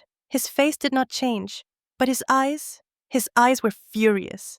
The containment had been breached. Evelyn, dear, Lucien said, his voice instantly softening. You're out of your room. Are you cold? I heard shouting, I whispered. My gaze fixed on Adrian. I made my face crumple. You were loud. It frightened me. I had just confirmed Lucien's entire argument, and I had, in front of everyone, identified Adrian as the source of the distress. Adrian looked like I had physically stabbed him. The betrayal in his eyes was exquisite. He thought I was his ally, his victim, the person he had to save, and I had just... I'm sorry, Adrian stammered, looking at me. I didn't mean to frighten you. Of course you didn't, Lucien said smoothly, already taking control. We were just having a family disagreement. Now back to your room. Rose will bring you some iced water. He was already using my own preferences against me, reinforcing my otherness. This was my chance. I couldn't let them send Adrian to London. A trip to London was a prelude to a tragic accident, a car crash, a slip in the tube. Lucien and Camilla were too clean to do it here, in the manor. They would outsource it. I had to break Adrian now. I looked at Lucien, I looked at Adrian, and I fainted. It wasn't a dramatic, theatrical collapse. It was a slow, terrifying, cold faint. My eyes rolled back, my knees buckled, and I simply folded. I crumpled onto the top step, a pile of pale cashmere. Evelyn! Adrian screamed, and he was the first to move, bounding up the stairs. Don't touch her, Lucien commanded, right behind him. But Adrian, in his panic, was faster. He got to me first. He put his hands under my arms to lift me. His hands were hot, sweaty, panicked. My unconscious body reacted. I shrieked. It was not a human sound. It was a high, thin, piercing sound, like ice cracking under pressure. My eyes snapped open, and I stared at him, my amnesia mask replaced by a mask of pure, primal animal terror. I scrambled away from him, crab-walking backward up the stairs, my voice still a thin wail. "No! Hot! Hot! Get it away! Blood!" I was screaming the truth. His touch did feel like fire. His touch was the touch of blood. It's burning! Make him stop! It's the stag! The stag! He's... I cut myself off, pressing my hands to my mouth, my eyes wide with what they would see as the horror of a memory returning. I had done it. In front of Lucien, I had named the weapon. Silence. The entire vast hall was silent. The only sound was my own, performed, ragged breathing. Adrian had frozen, his hands still in the air. He was pale. Not just pale. He was the color of ash. He was a dead man. Lucien was standing 3 steps below, perfectly still. He was looking at Adrian, not at me. At Adrian. The look on Lucien's face was no longer concern. It was no longer scientific curiosity. It was the calm, flat, final look of a judge signing a death warrant. Lucien's gaze said, You stupid, loud, messy animal. You let her remember. Evelyn, Lucien said, his voice dangerously soft. What did you just say? I was sobbing now, confused by my own outburst. I don't know. I saw a monster, a deer, a bronze. No, I want to be cold. I had given them the pieces. I had shown them the memory. And then I had shattered it, retreating back into my amnesia, like a terrified child. Adrian was shaking. He was visibly, physically shaking from head to foot. He knew, with absolute certainty, what I had just revealed. He knew that I knew, and he knew that Lucien knew that I knew. The entire carefully constructed play of my amnesia was now, in their eyes, compromised. Get Dr. Alistair, Lucien said to a maid who was hiding in the hall. Now! He walked up the stairs, stepping around Adrian as if Adrian were a piece of soiled garbage. He did not look at him. He stopped in front of me. I cowered. He did not offer his hand. Get up, Evelyn, he said, his voice cold. Not cruel, just finished. The game was over. I had failed my amnesia test. I can't, I whispered. Get up. I used the banister to pull myself to my feet. I was shaking. You will go to your room, he said, as if to a dog. You will lock the door, and you will not wander again. Do you understand me? I nodded, my eyes filled with tears. I fled. I ran down the hall to my cold sanctuary. I locked the door. I went to the open window. I breathed in the frigid night air. I had done it. I had just, single-handedly, destroyed my only weapon. My amnesia was now useless. They knew I remembered. Or, did they? I replayed the scene. I had screamed blood. I had screamed stag. But I had also screamed that Adrian was a stranger. I had screamed in terror of him. I hadn't accused him. I had implicated him. From their perspective, this wasn't an accusation. This was a memory of the trauma, and Adrian was the trigger. They didn't think I was a prosecutor. They thought I was a victim, who was finally, dangerously remembering. I hadn't destroyed my cover. I had just made it 1,000 times more volatile. And Adrian, he was now trapped. Lucien and Camilla thought he, in his messy guilt, had somehow triggered my memory. He was no longer just a liability. He was a catalyst for the very truth they had tried to freeze. They wouldn't just send him to London now. That was too slow, too risky. He had to be silenced. Tonight. I watched the gravel driveway from my window. The trap was set. The bait was me, but the target was now Adrian, and I, the shepherd, now had to get my sheep out of the slaughterhouse. I waited. 1 hour, 2. The house was tomb silent. Then, at 2:17 a.m., I heard a sound, a small click. My locked door was being tested. Someone was checking if I was contained. I waited. Then I slipped out my window. I dropped, light as a cat, onto the soft, damp grass of the garden bed below. My feet, bare and cold, barely made a sound. I was a creature of ice, and I was now free. I ran not from the house, but towards the stables, towards the garage, towards the only other person in this house who was now, officially, on death row. I was going to save my killer. The gravel of the driveway was sharp and impossibly cold, but I felt nothing. My bare feet, already numbed by the open windows of my room, were perfect tools for this new, stealthy existence. The moon was a sliver, casting the manor and its outbuildings in a skeletal, blue-gray light. I was not cold. I was home. I moved along the edge of the formal gardens, staying in the deep shadows of the yew hedges. The house was a dark, slumbering beast behind me, but I knew its heart was awake. Inside, in the warm, wood-paneled library, Lucien and Camilla were finalizing the solution to their Adrian problem. I reached the old stable block, a dark brick structure that now housed the manor's garages. The smell of oil, old leather, and damp stone hung in the air. A single light was on. It came from the small apartment above the central bay, a place once reserved for the head groom. Adrian's temporary exiled quarters. He was there. He was awake. He was cornered. I didn't use the external stone steps. I used the old Hale ladder, a set of rusted iron rungs, bolted to the side of the building. My grip was sure. I was not a woman in a cashmere-draped panic. I was a predator, climbing to a high vantage point. I reached the landing and peered through the grime-covered window of the apartment door. He was exactly as I'd heard him in the hall, a messy, emotional liability. He was standing in the middle of the small, cramped room, a duffel bag open on the unmade bed. He wasn't packing. He was just staring. A half-empty bottle of Macallan, my father's Macallan, was on the table next to him. He was a man waiting for the end. Whether he expected that end to be a trip to London or something more final, he was paralyzed by his own guilt and terror. I didn't knock. I opened the door. He didn't hear the latch click. He only registered my presence when the cold night air flooded the small, warm room, making the single, sad lamp flicker. He turned. The scream he let out was not the shriek of a man seeing a ghost. It was the raw, terrified sound of a man seeing his executioner. He stumbled backward, knocking over his chair, and raised the whiskey bottle as a weapon. Get out, he choked. Get away from me. I didn't mean it. You frightened me. He thought I was the triggered memory wraith from the stairs. He thought I was the volatile, broken thing Lucien had named me. It was time to end the performance. Put the bottle down, Adrian, I said. My voice was not the frail, breathy whisper of poor Evelyn. It was the voice from the morgue, cold, clear, absolutely steady, the voice of a woman who had been dead and was not impressed. He froze. The bottle wavered. He had never heard this voice.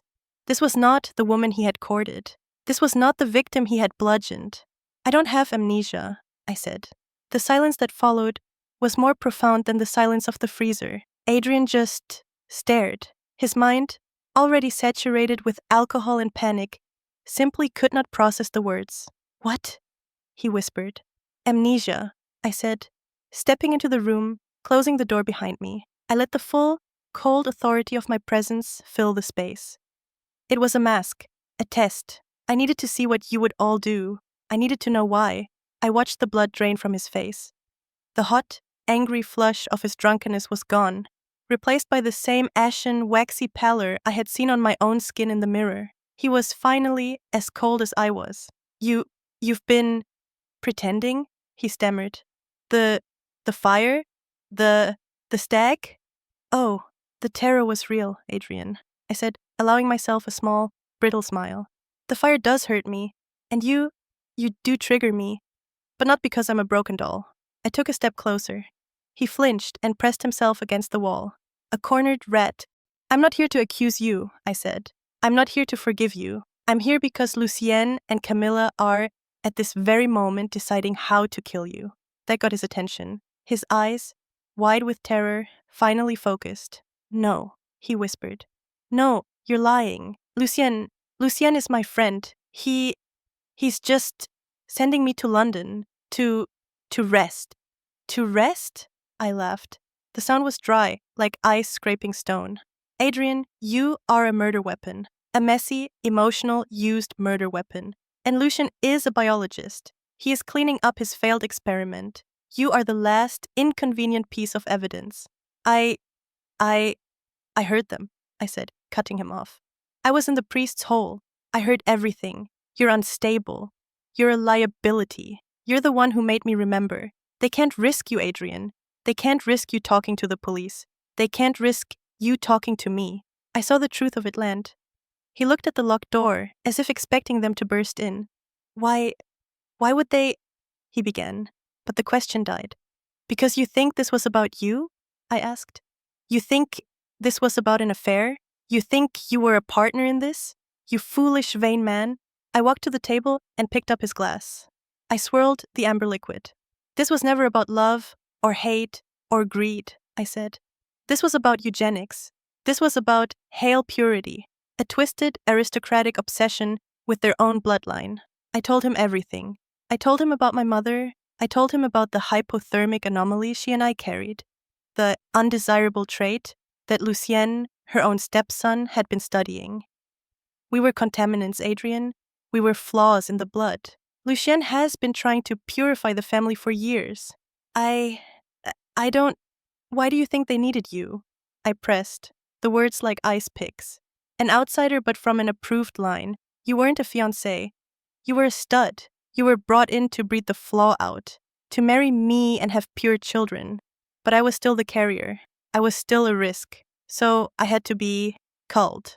I watched his face as the ultimate, terrible humiliation settled in. He wasn't just a killer. He was a pawn, a tool, used and discarded by people who saw him as genetically inferior.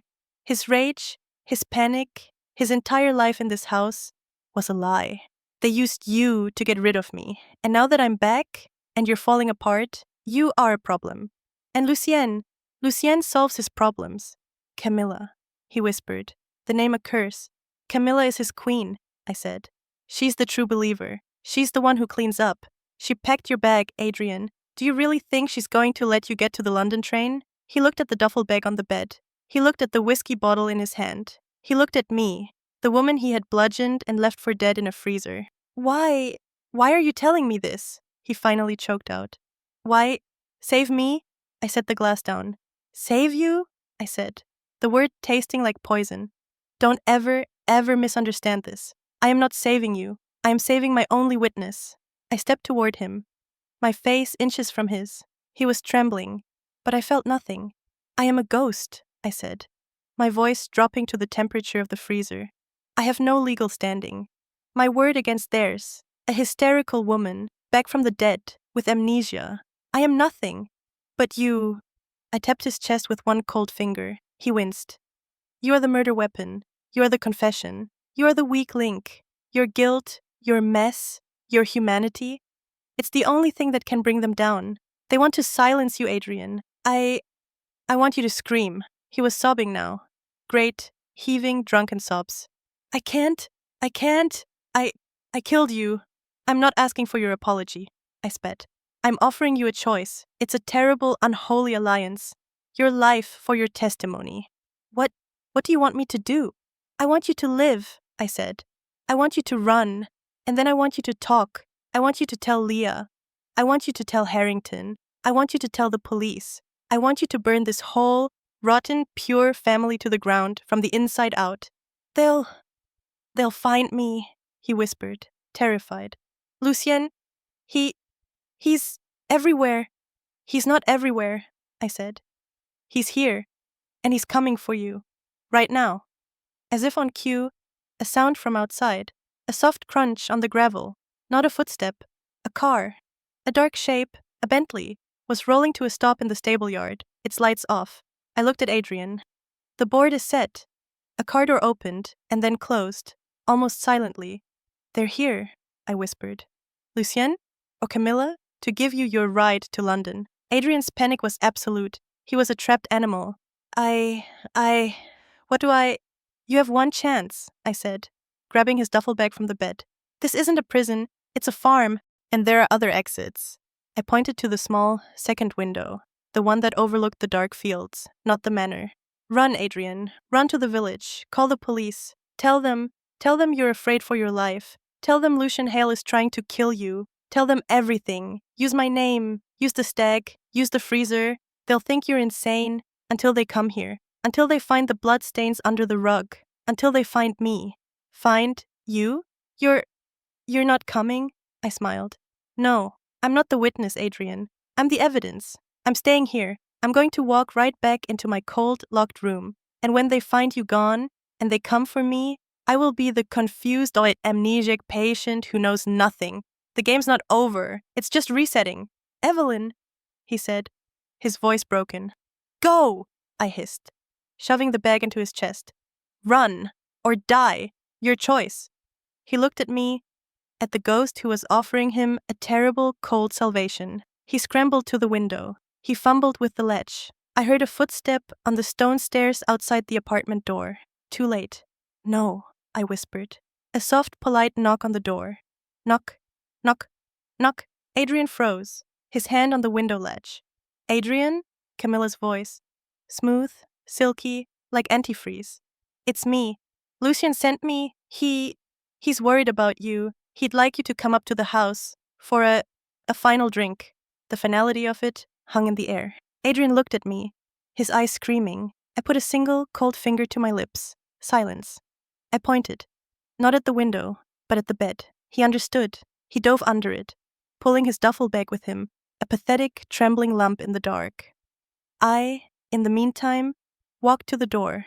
I took a deep breath, and I let all the cold, clear, calculating power drain away, to be replaced by the frail, lost girl. Who's there? I called out, my voice trembling. The knocking stopped. Silence. Then Camilla's voice, no longer silky, sharp. Evelyn? What are you doing in there? I opened the door. I was standing there, in my thin nightgown, my bare feet blue with cold, my hair a mess. I was the perfect picture of a lost, sleepwalking patient. Camilla was on the landing. She was dressed in a dark, tailored coat, with leather gloves. She was not dressed for a chat. She was dressed for disposal. Her face, when she saw me, was a mask of pure, unadulterated fury. My presence here, in this room, at this moment, was a complication she had not foreseen. Evelyn, she hissed. What are you doing? You locked yourself in. I was cold, I stammered.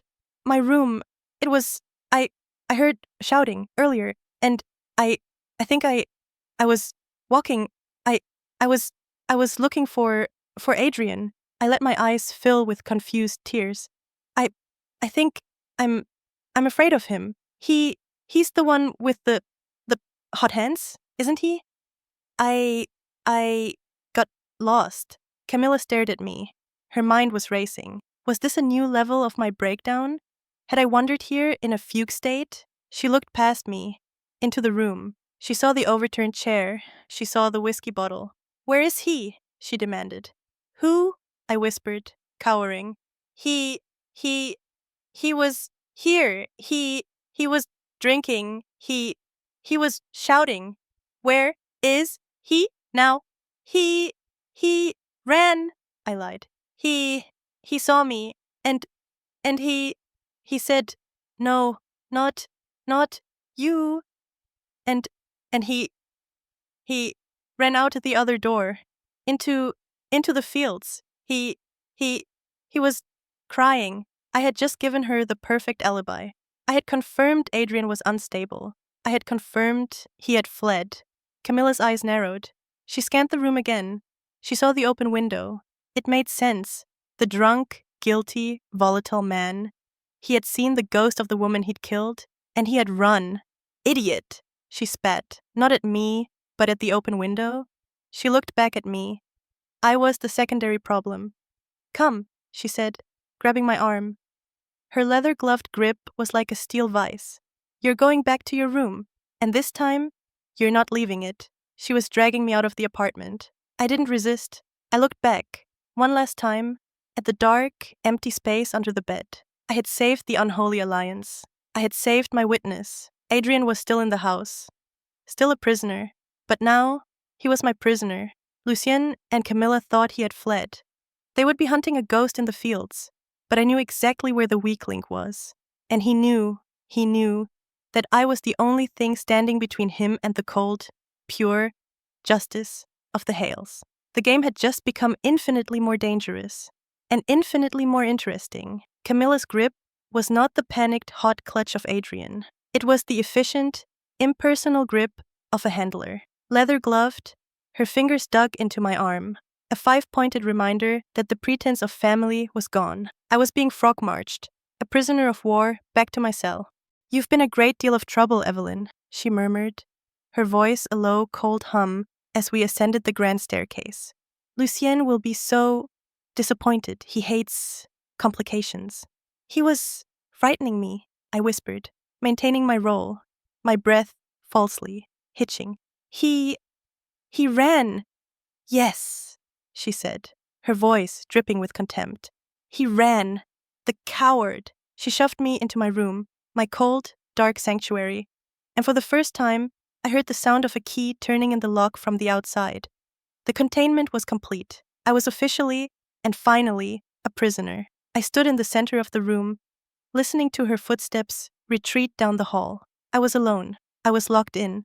The game was, for all intents and purposes, over. They had won, is what they would think. I went to the open window. The cold night air was a balm. I breathed it in, letting my core temperature drop, letting my mind sharpen. They thought I was the complication. They didn't realize I was the variable they had failed to account for. They had locked me in, but they had also locked themselves out. They were now hunting a ghost. They had sent staff, perhaps even the local groundskeeper, into the dark, cold fields, searching for a panicked, unstable Adrian. They were chasing the lie I had created. This was my window. I was not trapped in. They were trapped out. My true prisoner was still waiting. I went to my bedside table.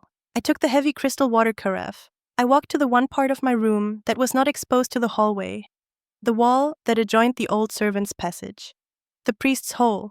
I had never tested it from this side. I pulled back the tapestry. The small, wooden door was there, just as it was in the library. It was bolted. From the other side, of course. Lucien's tactical center would have access. My patient room would not. I smiled. A cold, thin, brittle expression. I was not a patient. I was a geologist. I was here to study the pressure points of this ancient, rotting house. I took the crystal carafe, and, with a single, sharp, economical movement, I struck the old, rotten wood panel right next to the bolt. The sound was a dull crack, muffled by the heavy tapestry. I struck it again and again. It was not about force. It was about precision. The old wood splintered. I put my cold, numb fingers through the hole I had made. I found the iron bolt on the other side. It was rusted. I pulled. It didn't budge. I wrapped a piece of my silk nightgown around my fingers for grip. I braced my bare feet against the cold floorboards. And I pulled. The sound of the bolt scraping from its rusted housing was a scream in the silent house. But it was a scream from inside the walls. No one would hear it. The door swung open. A rush of cold, dead air, smelling of dust and centuries, hit me. I was in. I was in the spine of the manor. I moved through the darkness, not with fear, but with purpose.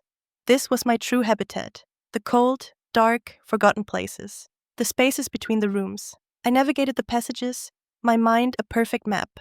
Down, down, past the library, down to the ground floor, and then a final, narrow staircase into the earth. The cellar. I emerged into the main cellar, the air heavy with the smell of damp earth and wine. The sound was still there. Drip, drip, drip. The sound of the thaw. And another sound, the low, relentless hum of the freezer. My tomb.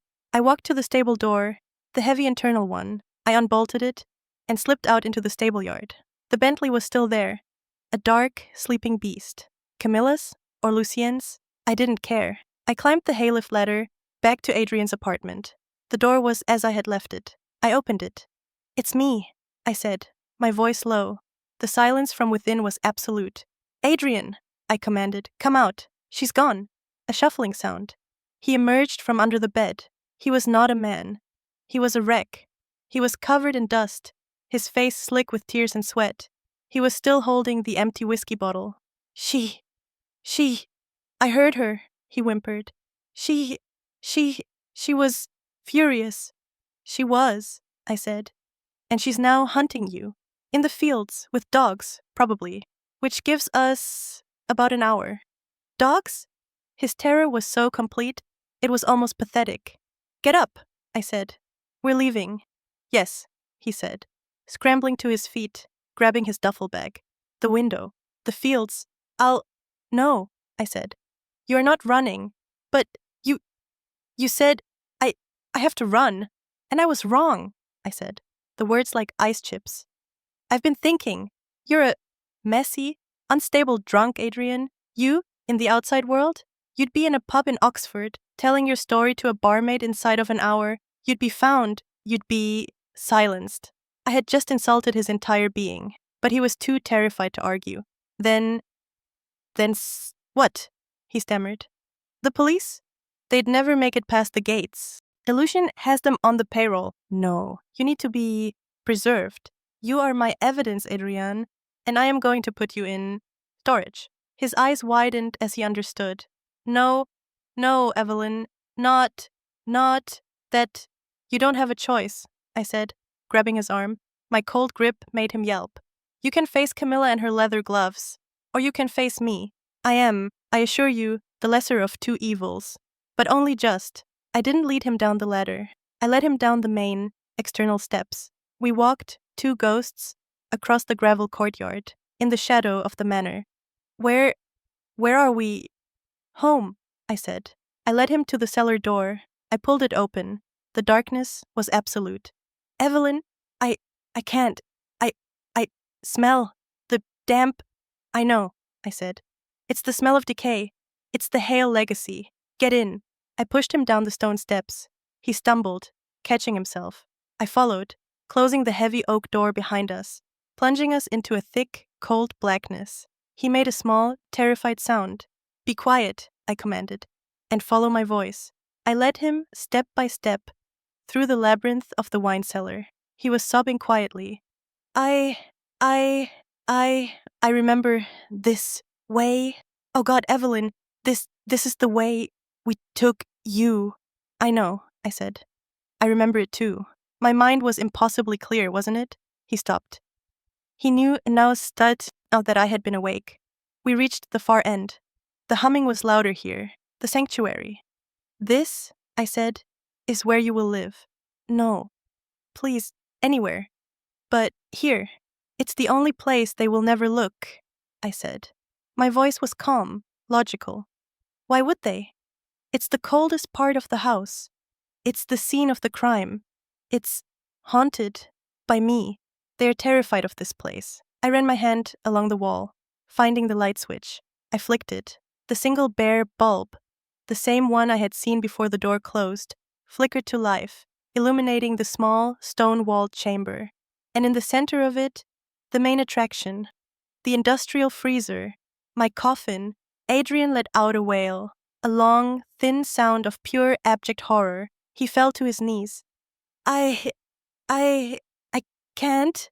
You will, I said. I walked to the freezer. I put my hand on the heavy, cold steel handle. I pulled. The suction seal broke with a heavy thump.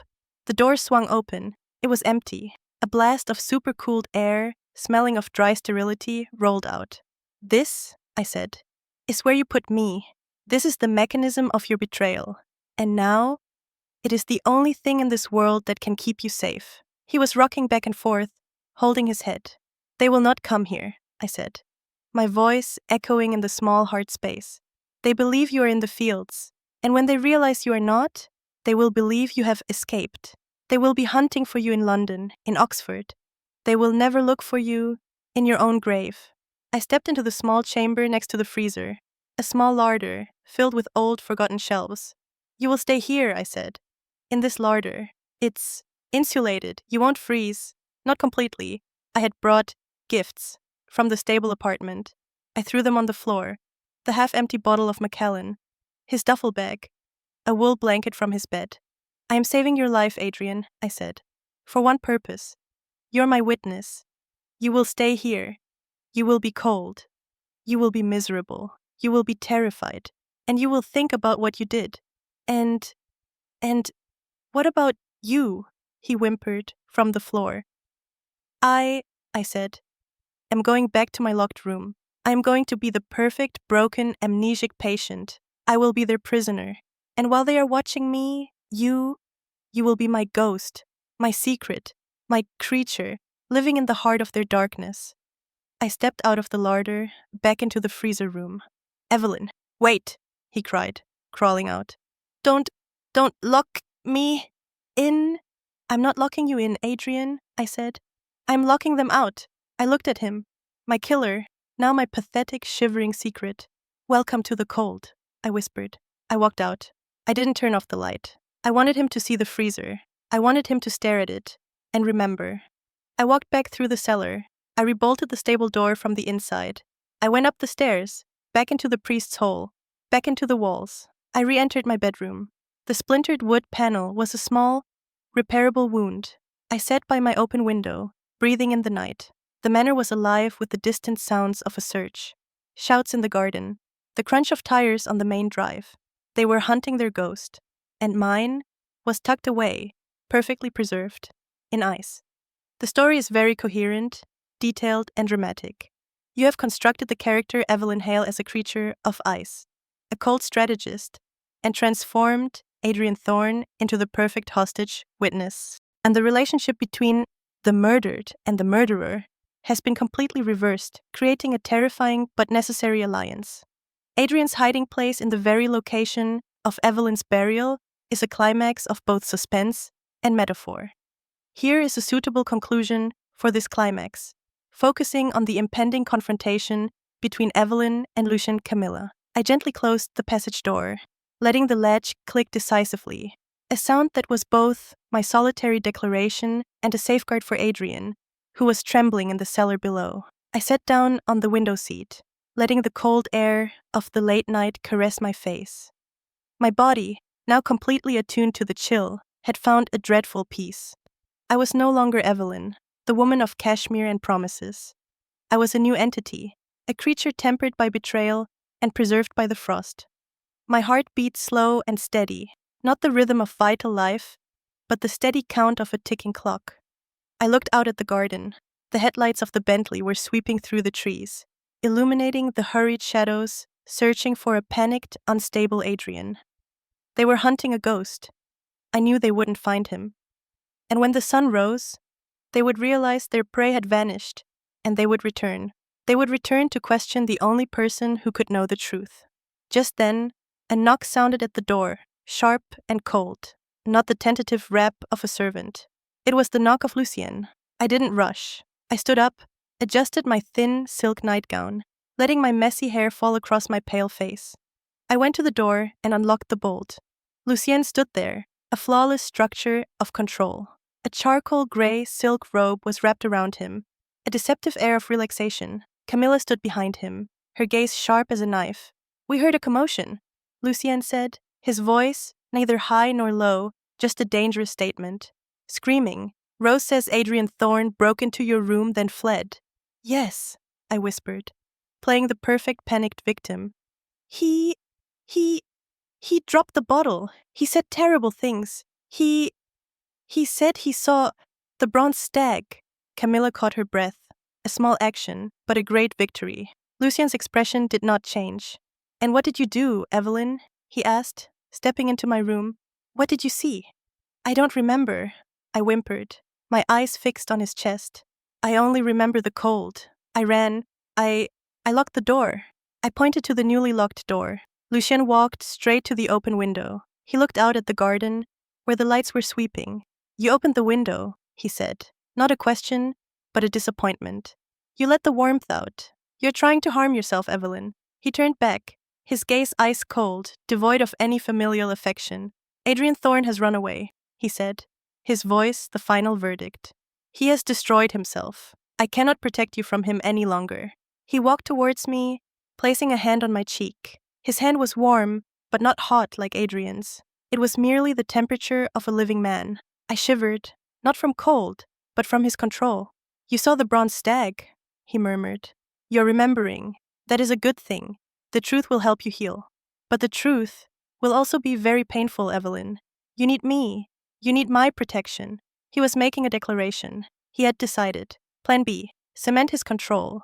Not as the legal guardian of an amnesiac, but as the sole protector of a trauma victim. I looked at him, and I let my eyes go completely blank, but not from fear. I let my coldness flow out. "I don't need your protection, Lucien," I said, my voice very soft, but clearer than all the previous whispers. I only need the cold. It is where I am safe. I gently, slowly, removed his hand from my face. My hand was colder than his, like ice touching glass. He recoiled. You are too warm, I said. You make me uncomfortable. Lucien stared at me, and for the first time, I saw a crack in his control. Not because I had accused him, but because I had rejected him. I had rejected life, warmth, and his role in my life. We will speak later, he said, turning away from his failure. Camilla, lock the door and call the police. Report that Adrian Thorne broke in, threatened her, and escaped. She is the witness. She will corroborate. Of course, Camilla said, her voice entirely subservient.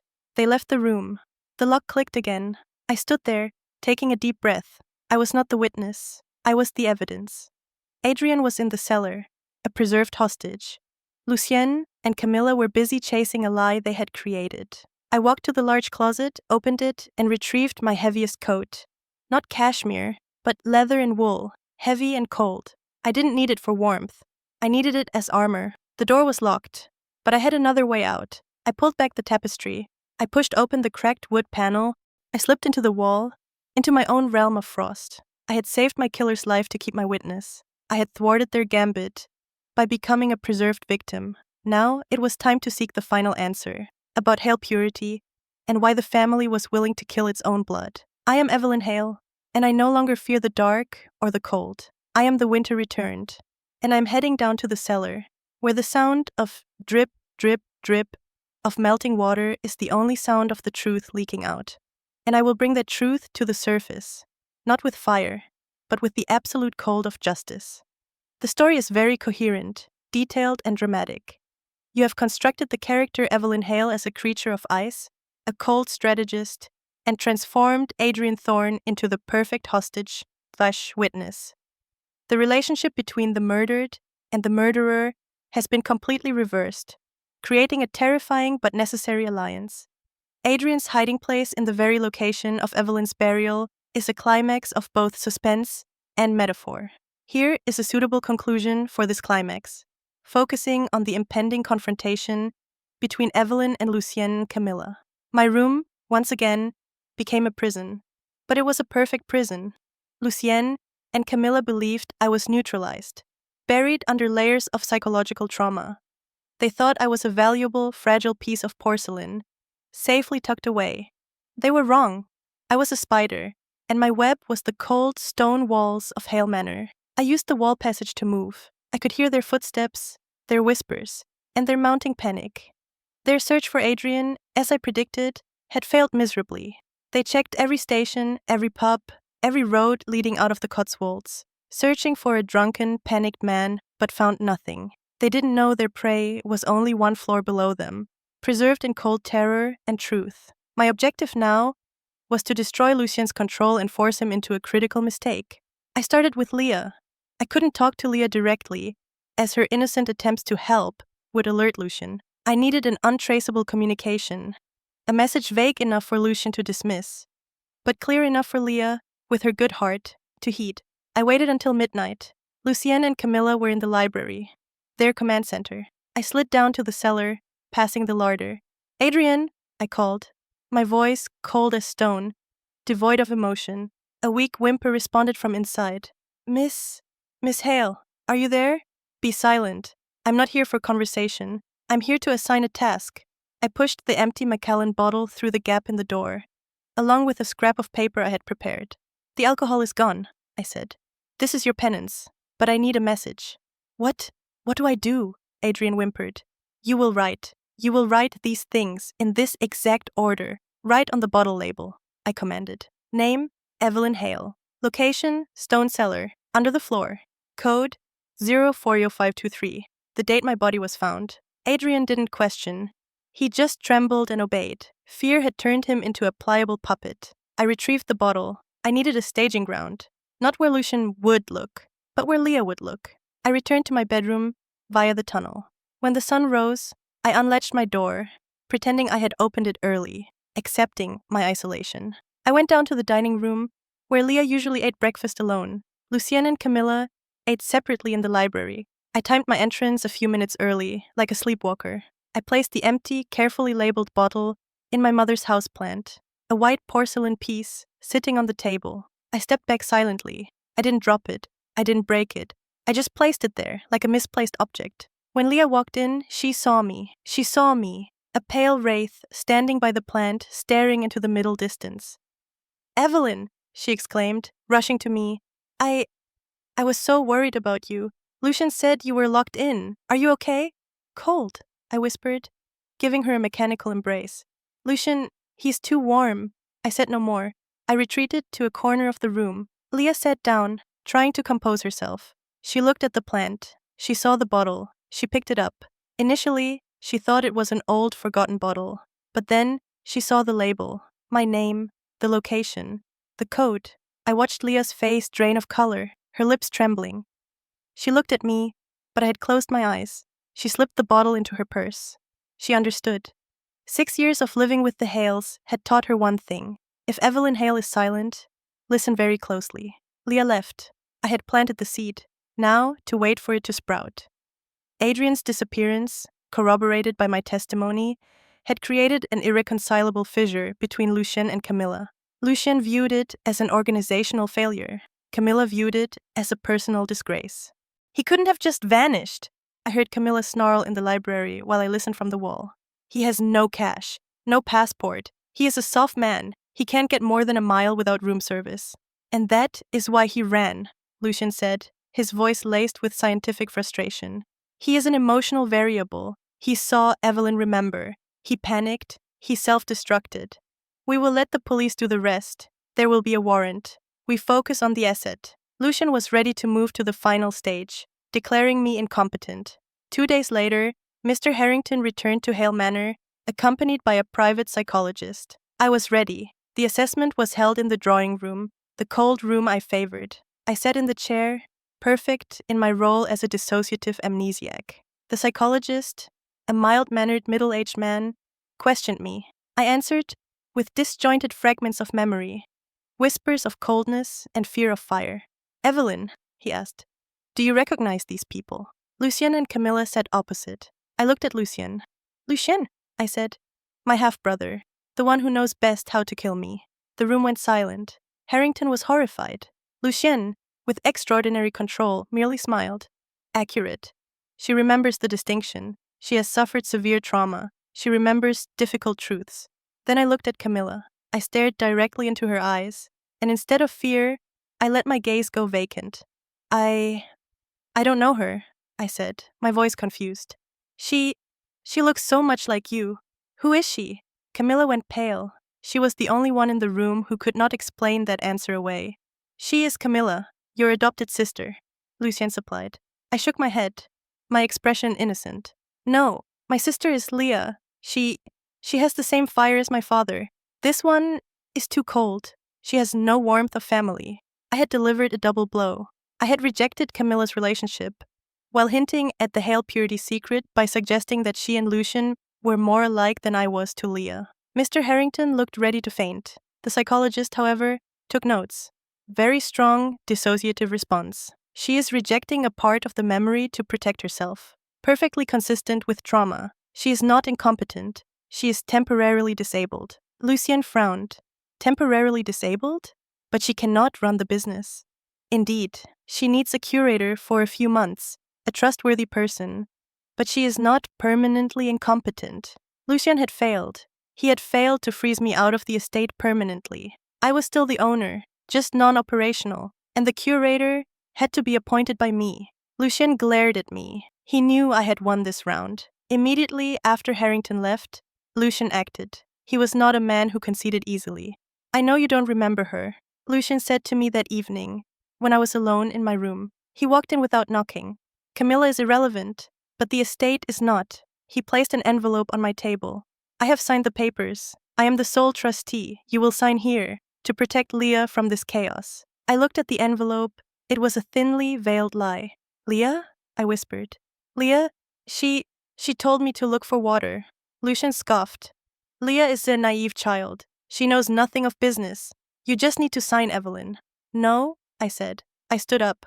Lucien grabbed my wrist. This was not reassurance. It was subjugation. You have become troublesome, Evelyn. I tried to keep you safe. But if you continue this, what will you do? I looked up at him, my gaze unafraid. Will you freeze me again, Lucien? You already know that the cold is my ally. Lucien released my hand. He was furious, yet controlled. I will do the one thing that will make you melt, he said. I will take away your only remaining truth. I will make sure you never know why your mother had to die. It was a confession. He had killed my mother. I will be back, and you will sign. He left. That was when I knew. He was planning a final strike. I slipped into the wall. I slid down to the cellar. I found Adrian, huddled in the larder. Lucien is about to do something, I said. You're the only one who knows how he thinks. Where will he strike my weakness? Adrian trembled, but was accustomed to my cold tone. Your weakness is your coldness. You want the truth more than life. He knows it. He will destroy it. Destroy what? What he's been searching for all along. The root of the cold. What made you, all your mother's research papers. I remembered the journal, the hidden will. That was all I needed. I need you to do one last thing, I said. What? What? You need to die, Adrian screamed, but I quickly covered his mouth. Die in the Hale's eyes. I will stage it. You will be found. The frost will hide the truth. You will have a chance to speak, and I will have a chance to act. It all happened at 3 a.m. Lucien was in the library. Camilla was patrolling the ground floor. I, like a cold breeze, led Adrian out of the larder. He was weak, pale, but conscious. I led him to my mother's room, the one Lucien had turned into his small laboratory. I picked the lock with an old paperclip. My stillness allowed me to memorize every click. I found what I needed. In a small, fingerprint-locked mini-fridge, Lucien had stored blood samples of me and my mother, along with detailed ledgers on the Hale genome and hypothermic regression. I took everything. I led Adrian out of the lab. I led him to the wine cellar, where there was a small, long unused fireplace. I placed Adrian on an old armchair, splashing a little Macallan on his clothes. Now, Adrian, I said, my voice hardening, you will sit here. You will be freezing, and you will think about death. I took a lighter and set fire to an old rag, then threw it into the fireplace. I made the room look like a failed refuge, a runaway who had sought warmth, drank too much, and ended his own life. I turned back. I was finished. I am leaving now, I said. I'll freeze to death, he trembled. No, you will be found, but you will suffer. That is the price of your salvation, Adrian. I left. I went through the corridors, through the kitchen, and into the dining room. I opened the window, and I screamed. My scream was not a shriek of fear. It was a cry of discovery. Lucien and Camilla rushed down the stairs. What is it? Lucien growled. I pointed to the open window. Leah! I shrieked. Leah told me. Water, under the floor. I ran to my mother's houseplant, where I had placed the bottle, now gone. I slammed my hand onto the porcelain. The secret passage! I yelled, and I fainted. Lucien didn't care about me. He had heard the keywords. Secret passage, mentioned in old family records. Under the floor, a metaphor for where Adrian was hiding. And Leah, whom he believed had innocently told me during a visit. Lucien wasn't looking for Adrian. He was looking for the documents. Lucien bolted for the cellar, Camilla close behind. I came to after a few seconds. I had all my evidence. I went down to the cellar. Lucien and Camilla had reached the old fireplace. They saw Adrian, unconscious from cold and alcohol, with the lighter lying nearby. They saw the failure of a man. He's dead, Camilla said, without emotion. Lucien walked to Adrian. He touched his neck. No, he's hypothermic, but he's been preserved. Lucien saw the wine stains on his clothes. He saw the lighter. That's it, Lucien said, sighing with relief. A self-destructing fool. More emotional chaos. He eliminated himself. Put him in the freezer. We will call the police. A failed suicide. Let her see the consequences of her stubbornness. Lucien had made a mistake. He had used the cold once more. He had turned Adrian, a hypothermic man, into an irrefutable piece of evidence. I stood at the doorway. You've made a mistake, I said, my voice cold as ice.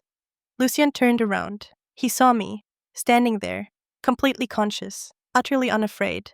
I threw the blood ledger onto the floor. It fell open, the pages revealing data charts on my blood samples. This is what you were really looking for, Lucien, I said. Not Adrian, but the truth about my mother's death. Where did you get those?